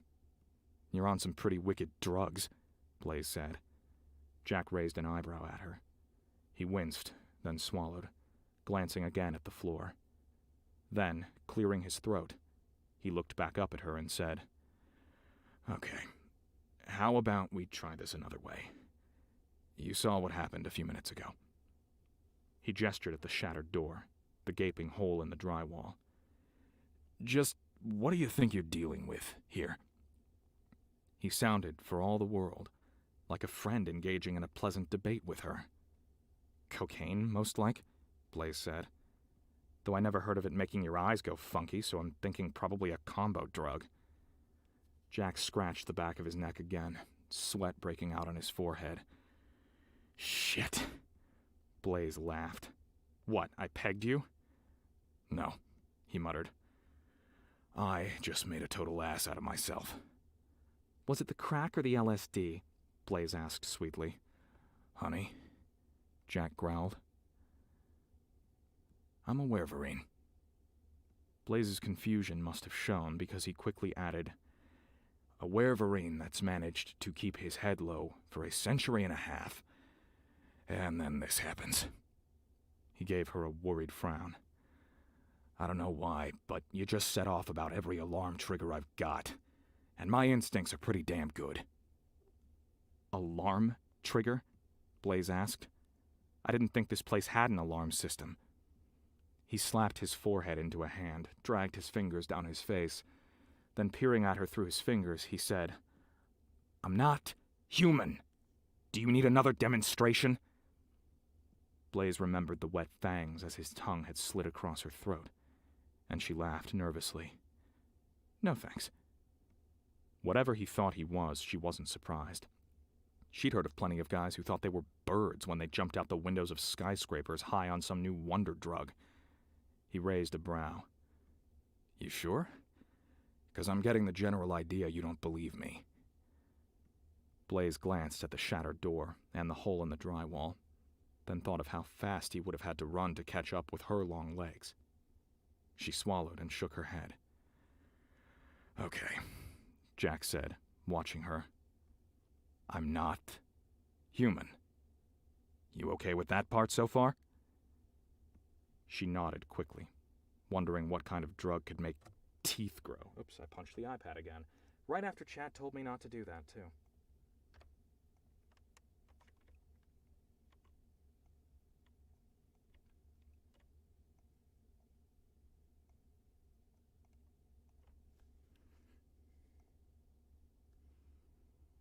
That part so far?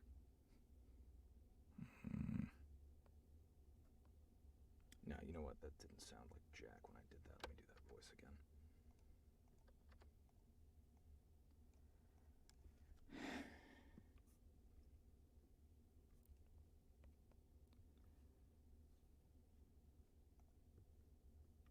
Watching her.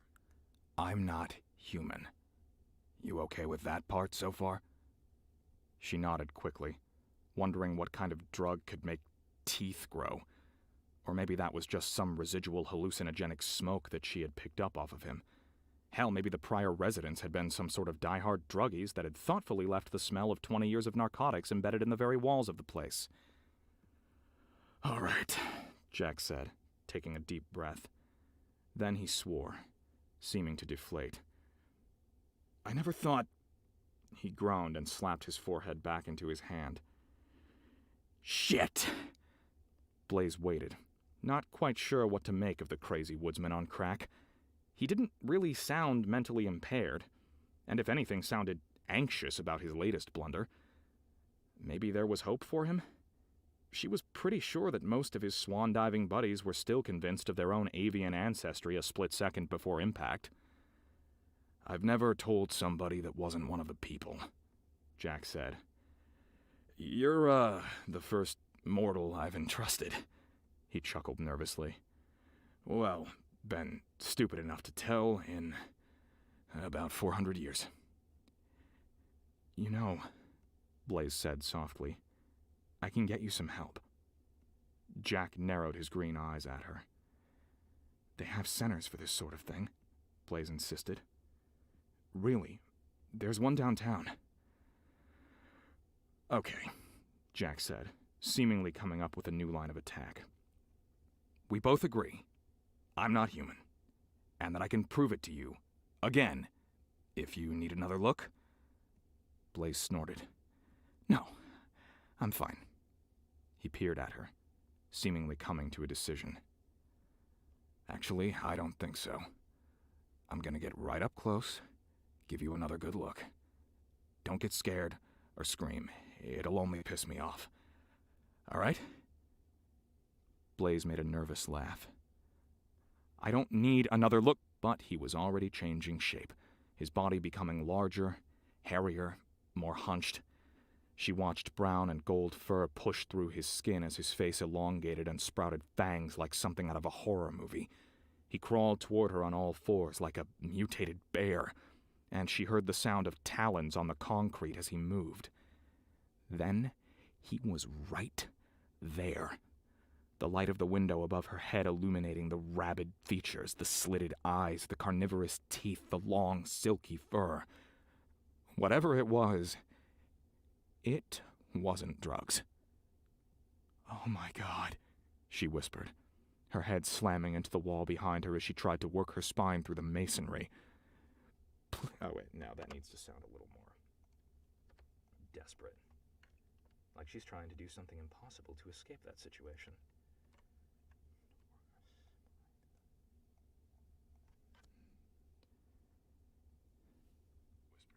Her head oh, wait. Oh, right, I had the wrong track on. Whoops. Her head slammed. Come on. Her head slamming into the wall behind her as she tried to work her spine through the masonry. "Please." The beast opened its mouth and pointed a long brown talon at its teeth. "See the fangs?" it demanded, its words an otherworldly snarl. Then it pointed out its slitted eyes, clawed fingers, and slicked a hand down its fur and yanked on a patch of whiskers, like some tour guide giving a demonstration to a class of 8th graders. "Okay," the thing said. "Now, watch." Wait, no.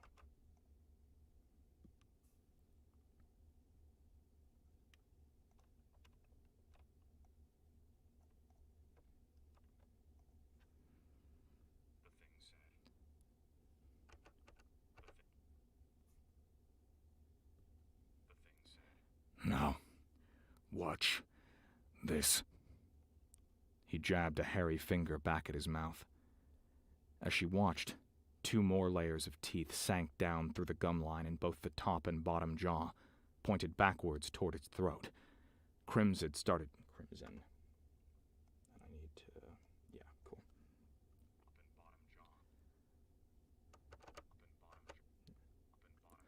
Pointed backwards toward its throat. Crimson started dripping from the teeth from where they had punctured flesh as more teeth rows built up behind them, leaving its mouth with the general likeness of a shark's multi-layered jaws. "Oh my God!" Blaze screamed, once again feeling her chest locking up with terror. She squeezed her eyes shut, trembling against the bindings that held her in place, so frightened she couldn't breathe. She felt the creature move backwards, heard Jack clear his throat. His normal, somewhat gruff, yet human voice said, "All right, you satisfied I'm not on drugs yet?" When she looked, he was wiping his mouth with the back of his arm. His hand came away bloody. As she watched, he indifferently wiped it on his shredded pants, then pulled his legs into a cross-legged position across from her, and waited. It took Blaze several minutes to get her breathing and her heart rate back under control. "You're not on drugs?" she finally whispered, her eyes fixed to the dark red stain on his jeans. "Nope," Jack said. "Don't touch the stuff. Less control. Which is deadly for someone like me." Then he winced. "Well, deadly for other people." Blaze got a cold chill. "Please let me go." He frowned at her. "I told you, I'm not gonna kill you. I don't make a habit of hurting women, okay?" "I won't tell anyone," Blaze babbled, eyes still on the stain. "I promise. I'll just pack up everything and leave, no questions asked." Jack was beginning to get agitated. "No one's telling you to leave, sweetie. I just thought you were horning in on my territory, but looks like I was, wrong." The way he frowned at her, though, made Blaze wonder if he wasn't so sure.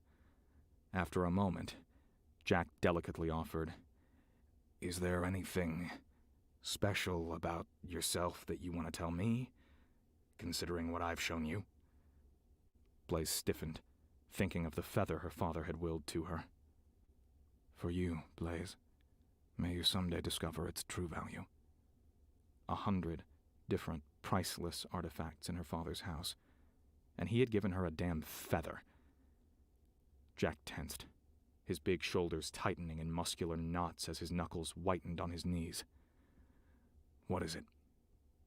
Blaze bit her lip and glanced at the stove again. lady, Jack warned. I got all damn weak. In a desperate, sarcastic sneer, Blaze said, Well, gee, let's see, I'm 6 feet 4 inches tall, I generally don't need a bra because I've got A-cup tits, my hair's the color of a carrot-filled baby shit. Let's see, I need to start that over. I inserted an article where there wasn't one.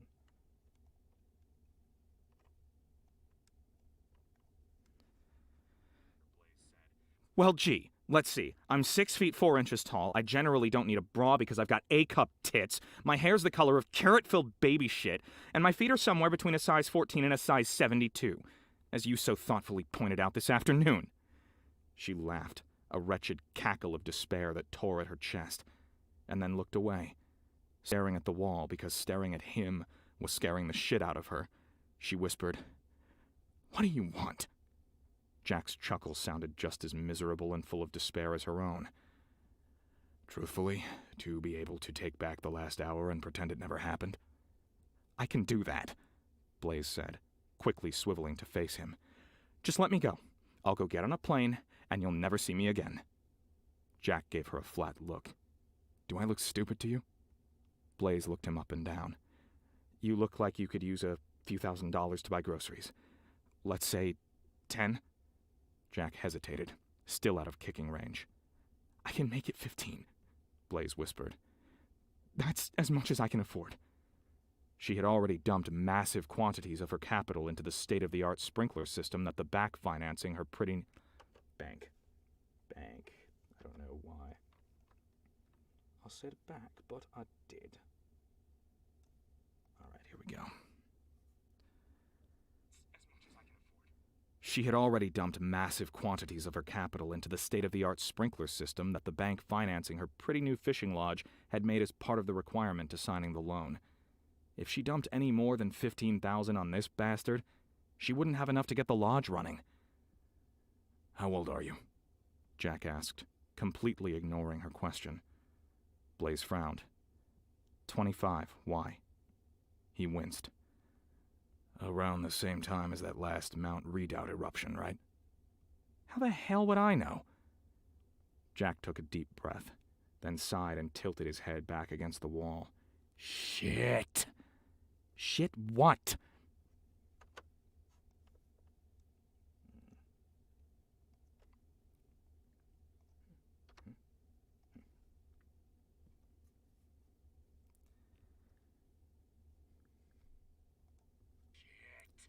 Shit what? Blaze growled. Are you gonna untie me or keep me here all damn night? He lifted his head to look at her suspiciously. You gonna run? You gonna rape me? Blaze snapped back. Jack jerked as if she'd hit him. Fuck that shit! As if she'd asked him if he were going to fornicate with a Clydesdale. Well, Blaze decided, sometimes being as sexually attractive as a mastodon has its bennies.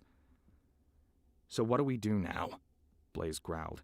You're obviously not bent on assault, and I'm pretty well stuck here until Bruce drops off his next load tomorrow. That wasn't quite true, since she had this handy-dandy little thing called a cell phone tucked into her front pocket. But the rabid little creepy-crawly certainly didn't need to know that. Jack seemed to consider that for a long moment. No hard feelings, then? He asked tentatively. He gestured at the way he'd trussed her up like a turkey.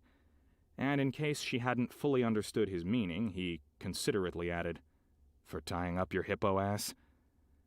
The only hard feelings, Blaze bit out, are gonna be the ones directly preceding the chunks of lead going through your brain pan if you call me a hippo again.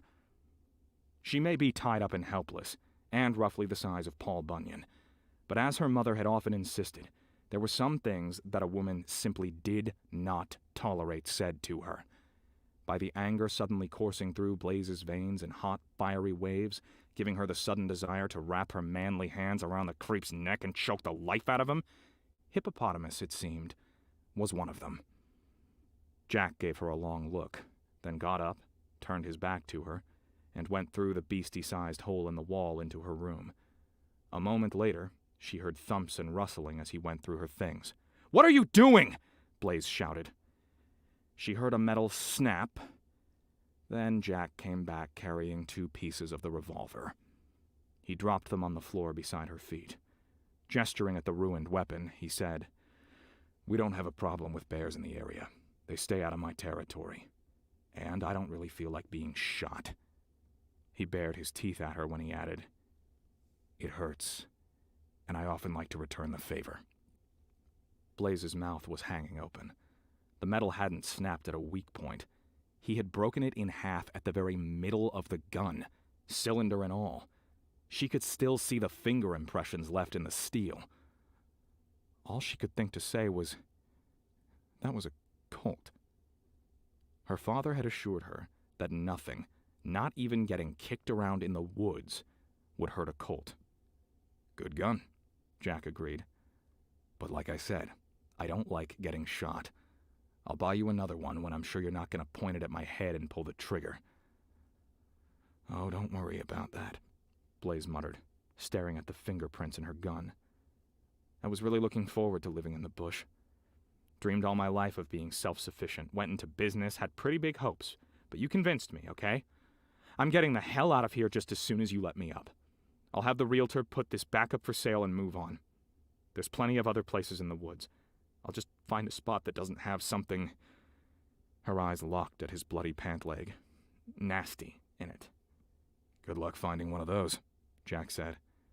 "Alaska's one of the only wild places left. Our kind have started gathering around here, and you're just as likely to run into someone else like me at the next place. But a guy who's got a few less scruples, if you know what I mean." Blaze didn't like the way he said, "our kind." "Gathering how?" she growled. Jack gestured to the woods. "To the south, we've got a young wolf pack, really full of itself, always trying to grab a bit more territory, expand to the north. They're currently claiming about 8 miles. To the west, there's an Ursine couple. Don't really want to be disturbed. Nobody messes with them, not even the upstart wolves. They've got about 4 miles. To our east is a group of fawns. They're holding down a tween zone, gathering fares from passing Fae and guarding it against human invasion. 16 miles there, and I wouldn't touch them with a 10-foot pole. Likely as not, they'll witch your tail of fire, or leave you barking like a seal the rest of your life. Ornery little bastards. To the north, there's Thunderbird. Real uppity snot." "A Thunderbird?" Blaze interrupted. It was the first thing he'd said that made any sense to her. Jack shrugged. "That's what the natives called him. You ask me, just a glorified raven with a few bennies." Bennies?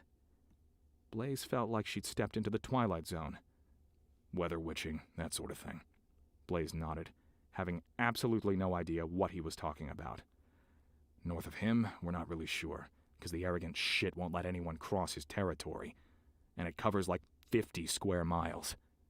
He frowned. "As far as I know, though, the south is claimed all the way to Anchorage, and the east and west is spoken for all the way to the ocean in either direction.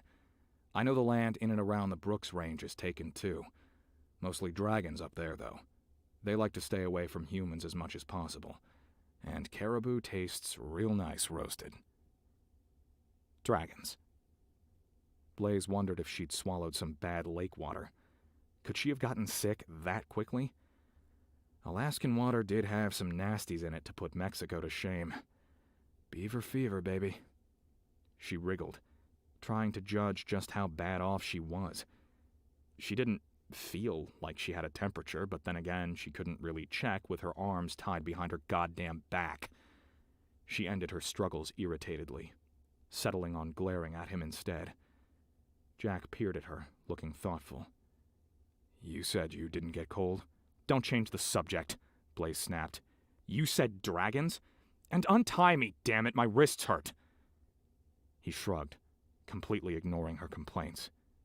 "Of course there are dragons. Where do you think the myths come from?" Blaze laughed, but she really didn't find it funny. "I think I need a drink." "Can't help you there," Jack said, glancing at the staircase to the next level. "But I could go take a look-see upstairs, see if the last owners left any booze. Weren't big drinkers, though. The husband had heart problems." Blaze peered at her gigantic feet. For a long, long time, neither of them talked. Then, finally, she whispered, "You're serious, aren't you?" Serious as a heart attack, Jack replied. You probably picked one of the only non-urban areas where you wouldn't be killed on sight. She jerked her head up and squinted at him. Why would I be killed on sight? Jack sniffed at the air between them again, then just shook his head and frowned. Never mind. Must be wrong. Wrong about what? Blaze cried. Please let me up. He squatted back beside her and peered directly into her face, his green eyes penetrating. Blue eyes, he muttered. Blaze felt a little heart stab when she realized he was seeing the color of the Johnson & Johnson eyewear products hiding her freakishly colored irises from view of the general populace. That is so weird, Jack growled, pulling back and rubbing goosebumps from his arms. I could have sworn. Blaze was about to blurt out that her mom had helped her hide the color of her eyes back in grade school, when kids started calling her carrot brain, when Jack grinned and said, Well, I guess I don't have to eat you at least. A cold sweat washed over her, and Blaze clamped her mouth shut. Now my...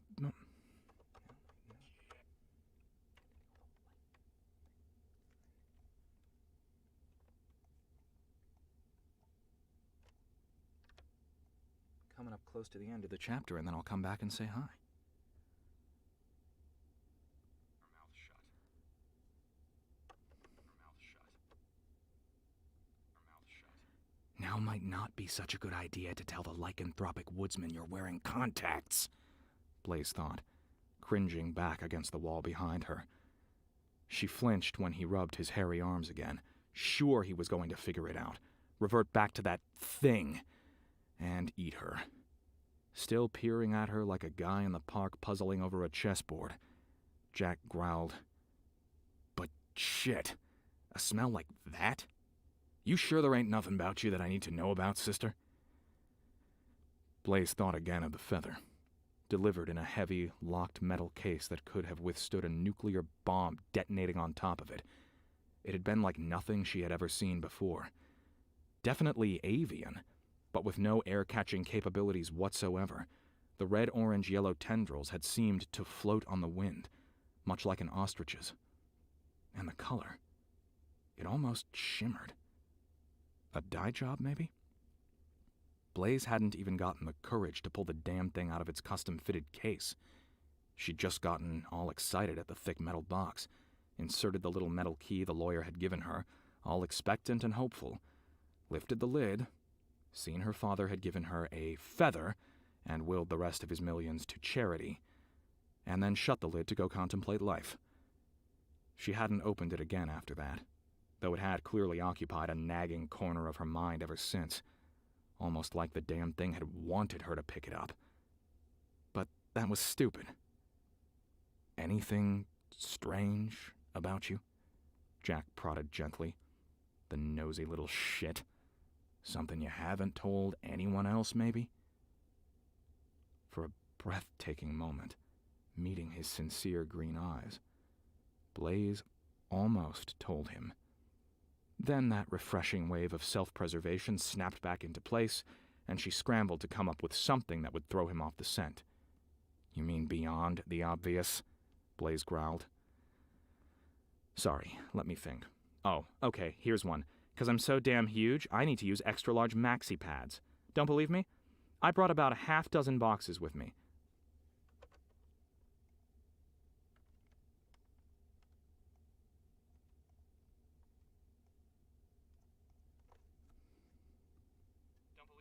I brought a half-dozen boxes with me. They're tucked away in my stuff, but if you want, help yourself. I'm sure there's enough to share.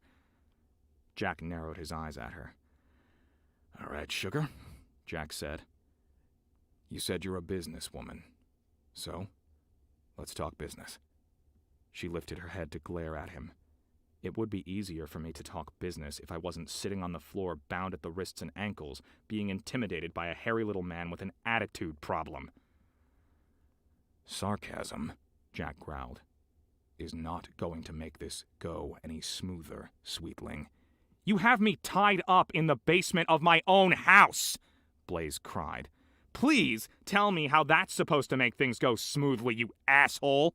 You ran away, Jack snapped. You tried to eat me, Blaze retorted. You kicked me in the jewels, Jack growled.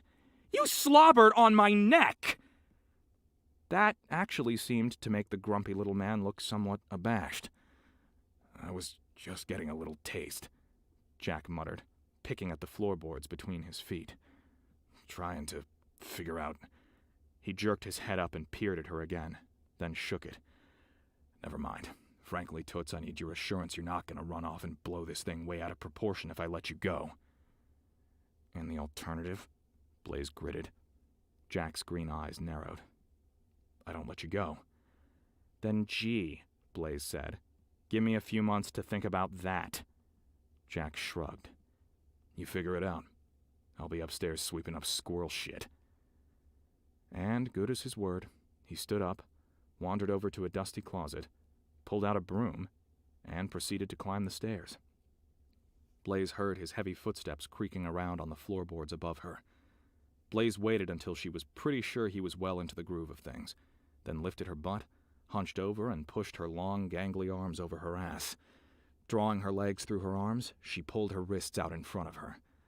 Listening to the bastard start to whistle upstairs, she began yanking knots loose with her teeth. Hands free, she reached out, quickly unbound the cloth strips onto her feet. Above her, the footsteps paused. Blaze froze, her heart afire as she crouched there, listening to the silence that seemed to pound in her ears like a blacksmith's hammer. You figure it out yet, sister? The wereverine bellowed through the flooring. Go suck on an exhaust system! Blaze screamed up at him. She heard the wereverine chuckle and go back to sweeping.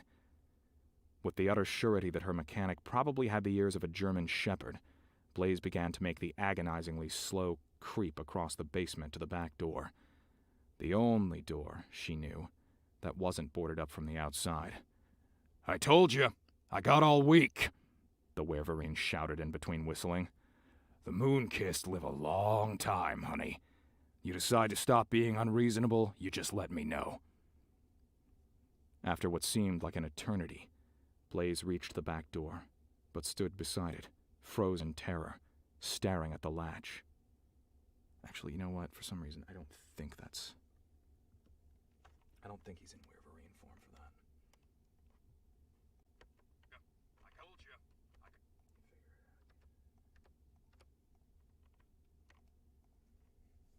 Yeah, he wouldn't be whistling in wereverine form.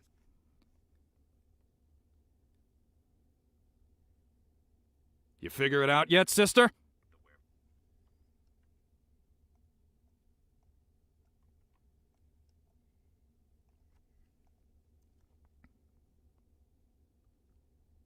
I told you, I got all week.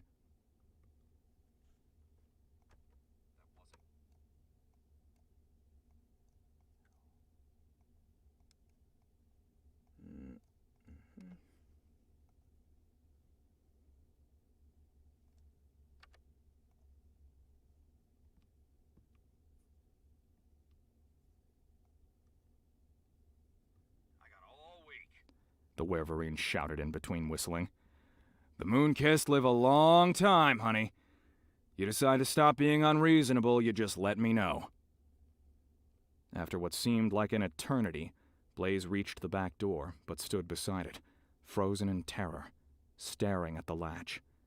Some deep, inborn prey instinct was telling her the moment she made the latch click open, the wereverine was going to come barreling down the stairs in a bundle of saliva, talon, and fang, ready to rip her into little, bite-sized pieces. She stared at it for long, heart-pounding minutes, considering her alternatives. She heard Jack continue his progress through the house, then heard big feet on a creaky staircase, and guessed he had moved to the third story.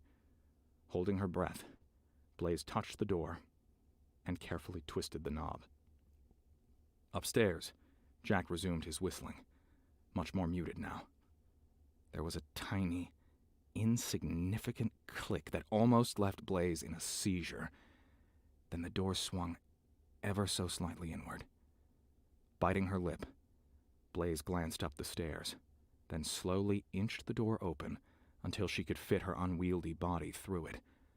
Pulling it shut until it latched again behind her, she hesitated to look at her latest obstacle. The rough-hewn lumber of the back porch was like something straight out of an 1800s saloon, and it had creaked and groaned with their every step an hour ago. Heart-shooting blasts of fire through her chest, Blaze took 5 agonizing minutes crossing the back porch to a place where she could step off onto solid ground. Once she was on the grass, though, she bolted, as softly and quietly as she could go.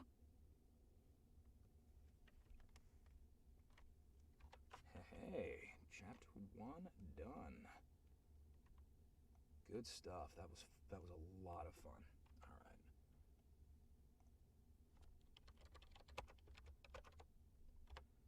Okay, and let's head over here.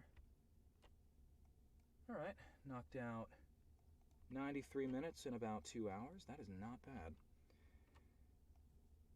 Okay, let me see. What are we at here? This needs to be about 10, 11, so right about there. Okay. Sorry, I'm just adding indicators for the fellow engineers to make their job a bit easier. Alrighty, let's see how everyone's doing.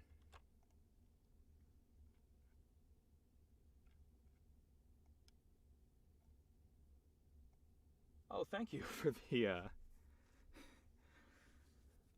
heart-wrenching performance on Jack's voice. Thank you. Oh, thank you, Karen. Voices are so consistent you forget it's just one person. I'm really... Thank you, that means a lot. I don't consider myself a vocal chameleon, really, but if you can at least tell who's talking, I'm very happy.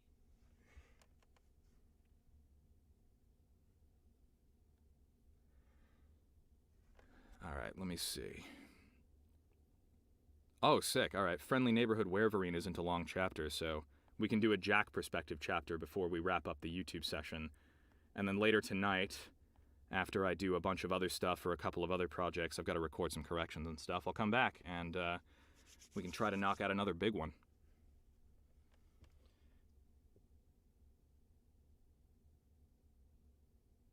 Oh, thank you, Gyarados. You are doing fine. Please continue now that I know you're legit. Whoa. Thank you. Yes, I'm the new guy. Very much the new kid. Oh, yes, that's right. See, I knew there was a big reason I wanted to do Jack's thing. So, Character Force, the author, Sara King, just said we get to get his flowery point of view. And yes, Jack's flowery internal monologue is so great. We'll get deeply acquainted with his foot and mouth disease in just a second here. Let me grab a sip of water and we will dive in. This will be a lot of fun. I friggin' love Jack.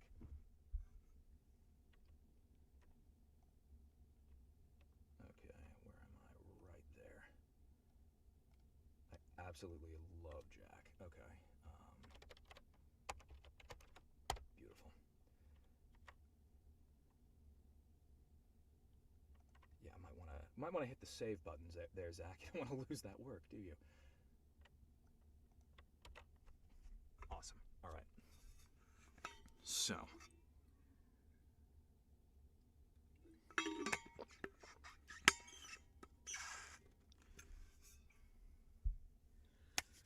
let's dive in.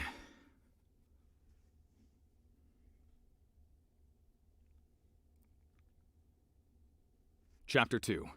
Your Friendly Neighborhood Wereverine.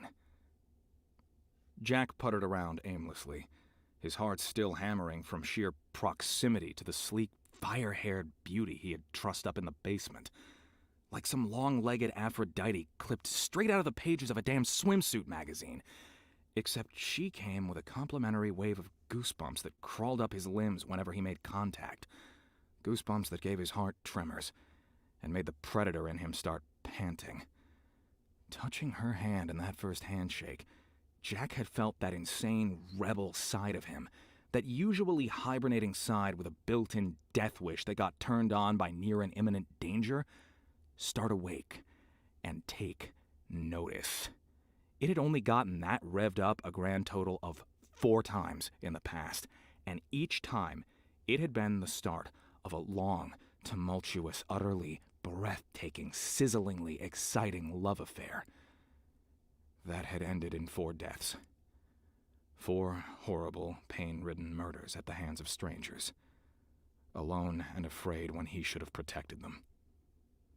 He was not letting it happen again, especially not with a completely clueless, nerve-wrackingly smart, absolutely gorgeous redhead. He'd rather die than see that happen to another woman. Hell, Jack realized, idly dragging the broom across the floor. At this point, he really did just want to rewind.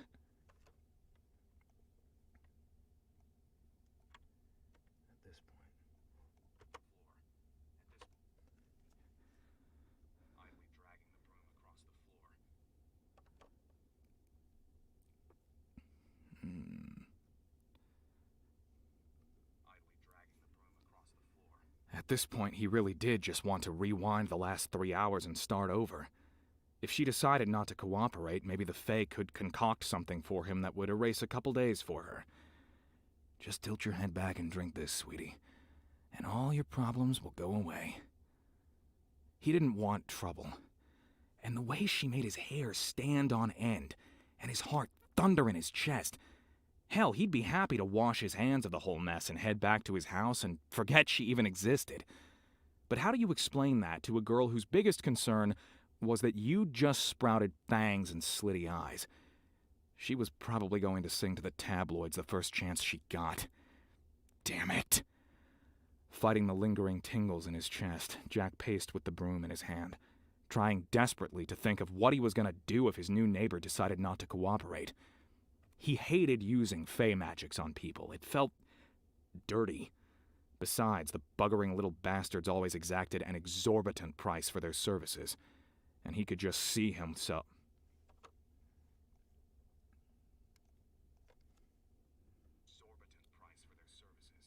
And he could just see himself losing another sword over the matter. Jack sighed.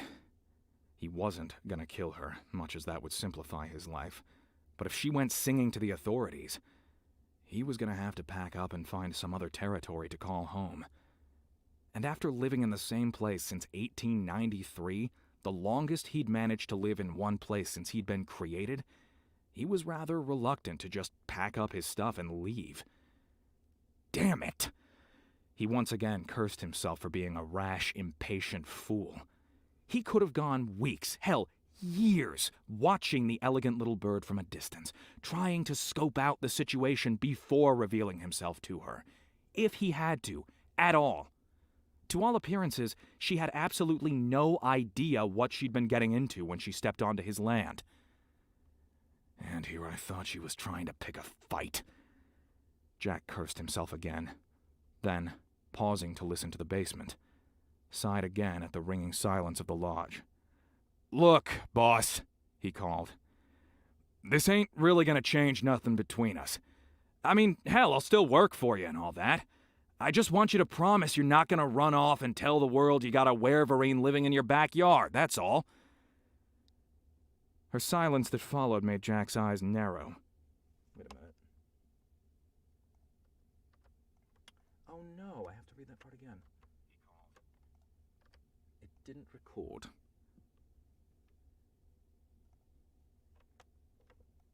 Well, go. Dang it, Bobby. All right. He called. "This ain't really gonna change nothing between us. I mean, hell, I'll still work for you and all that. I just want you to promise you're not gonna run off and tell the world you got a wereverine living in your backyard, that's all." Her silence that followed made Jack's eyes narrow. He started sweeping again. Just about any other moon-kissed out there would have ripped her head off and got it over with. But Jack kind of felt sorry for the girl. He figured he at least ought to give her a chance. Maybe they could come to some sort of understanding. Another hour passed without another peep from down below, and Jack bent to sweep up another pile of squirrel droppings, then dumped them into the cardboard box he was using as a trash bin. Straightening out a crick in his back, he raised his voice in a peace offering. "All right, Say I come down there and let you loose. All I really want right now is to make sure you aren't gonna run off and get us both in trouble." Absolute silence answered him. Jack sighed. "All right, sugar. Look, I'm sorry I ran you down in the woods, okay? I really didn't want to, but you didn't give me a damn choice." He heard a rafter creak as the house settled. "I know I probably scared you," he offered to the floorboards beneath him, "but I said I wasn't gonna hurt you, and I meant it. Give me the word, and I'll come down there, untie you, and we can talk about this like civilized adults." Several more minutes left him listening to his own heartbeat. He needed to come up with something to ease her mind, he knew. She was probably terrified, thinking he was some creepy, crawly asshole in the woods. Well, some other creepy, crawly asshole in the woods. He was not gonna hurt her, damn it, but how to say that? He'd always been horrible with words. He struggled to think of the samurai and the other warrior poets he had rubbed elbows with in the past. They wouldn't be having this problem. They would have her clinging to him in gratitude for saving her from the big bad world and giving her a safe place to live. Jack wrinkled his nose, trying to think. What would a samurai say? What happened was unfortunate, but it has enriched us both. Never before have I met a woman so utterly breathtaking in every way, whose body is art in motion, whose mere smile is like the rising of the sun. That I made your fears a reality is only a necessary evil for me to introduce you to a great new world, the magnificence of which you could never dream. My sword to protect you, if you will only continue to grace my worldly domain. Oh wait, I gotta move that down into the thought track. Gonna hurt her, damn it, but how does... He'd always been struggled... Jack wrinkled his nose. Well, that I made... It has enriched us. What happened? Okay, there we go. Kick that down to the thought. Yeah, that was good.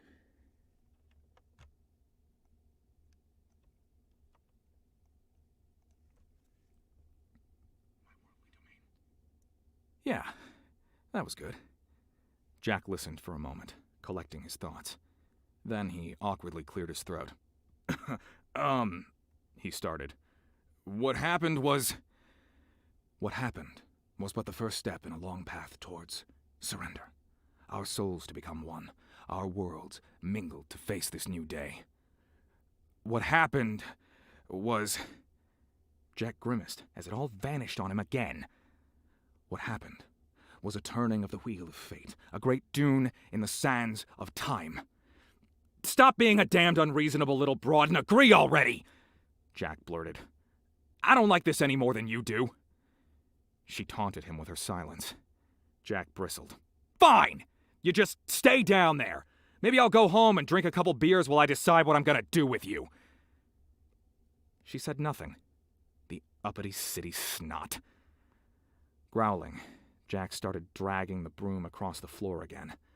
The whole building smelled of squirrel piss, and the little tree rats had done a damn good job of ripping through every bag of flour, oats, sugar, and every other non-perishable box of food that the Olsons had left behind. It was probably going to take a week just to get this place smelling like something other than rat shit. He's spoiled...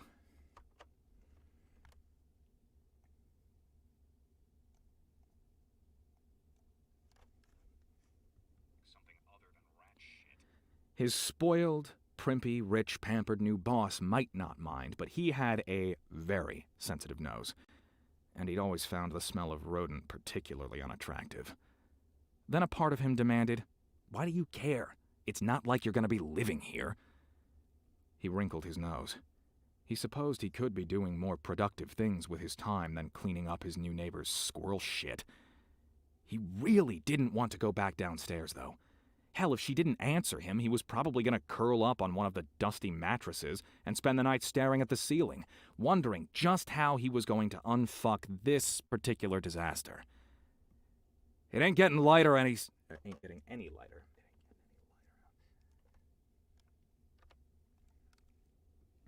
This particular disaster.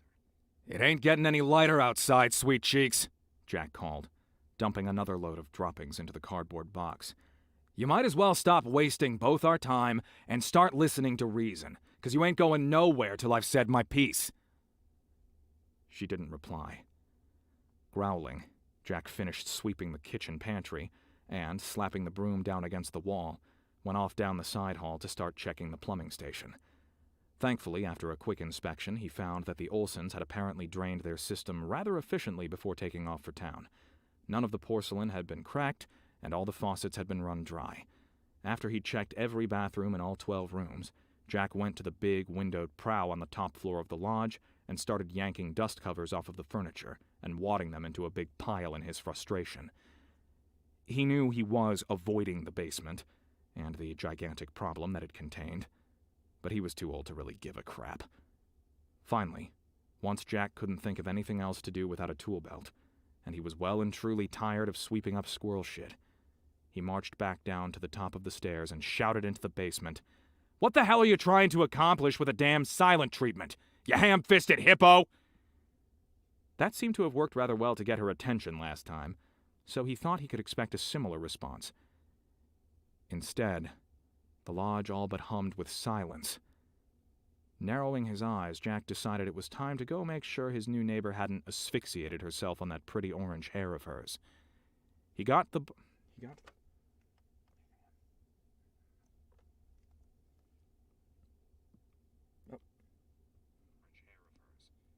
to the bottom of the stairs, turned the corner, and said, "All right, Toots, you've just about pissed me—" Aside from a few strips of cloth laying abandoned on the spark guard beside the wood stove, the basement was empty. Cursing, Jack was sprouting fur and fang before he even reached the back door. Nice. All right.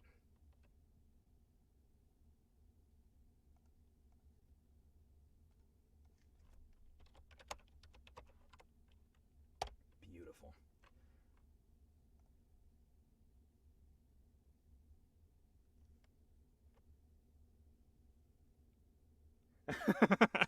Yeah, right. If only men talked the way Jack talks inside. Alrighty, everyone. That will conclude my first cold read for Soundbooth Theater. I will be back for at least one more of these. I will probably be streaming on Discord at least a little bit later tonight. There is a link in the description on the YouTube video, and I believe the Twitch channel of the Soundbooth Theater live Discord. So there's a room in there called Zach's Booth. If you ever see me in there, feel free to pop in, say hi. You can all hang out, and it's going to be much like this. The only difference is it won't be recorded. This will pop up on the YouTube stream, on the YouTube channel if you ever want to watch it again. And yeah, I plan to be doing many more of these. It was lovely to meet all of you. And this was a lot of fun. I hope you enjoyed it as much as I did. So, take care, everybody. Thank you. I shall see you all soon. Goodbye.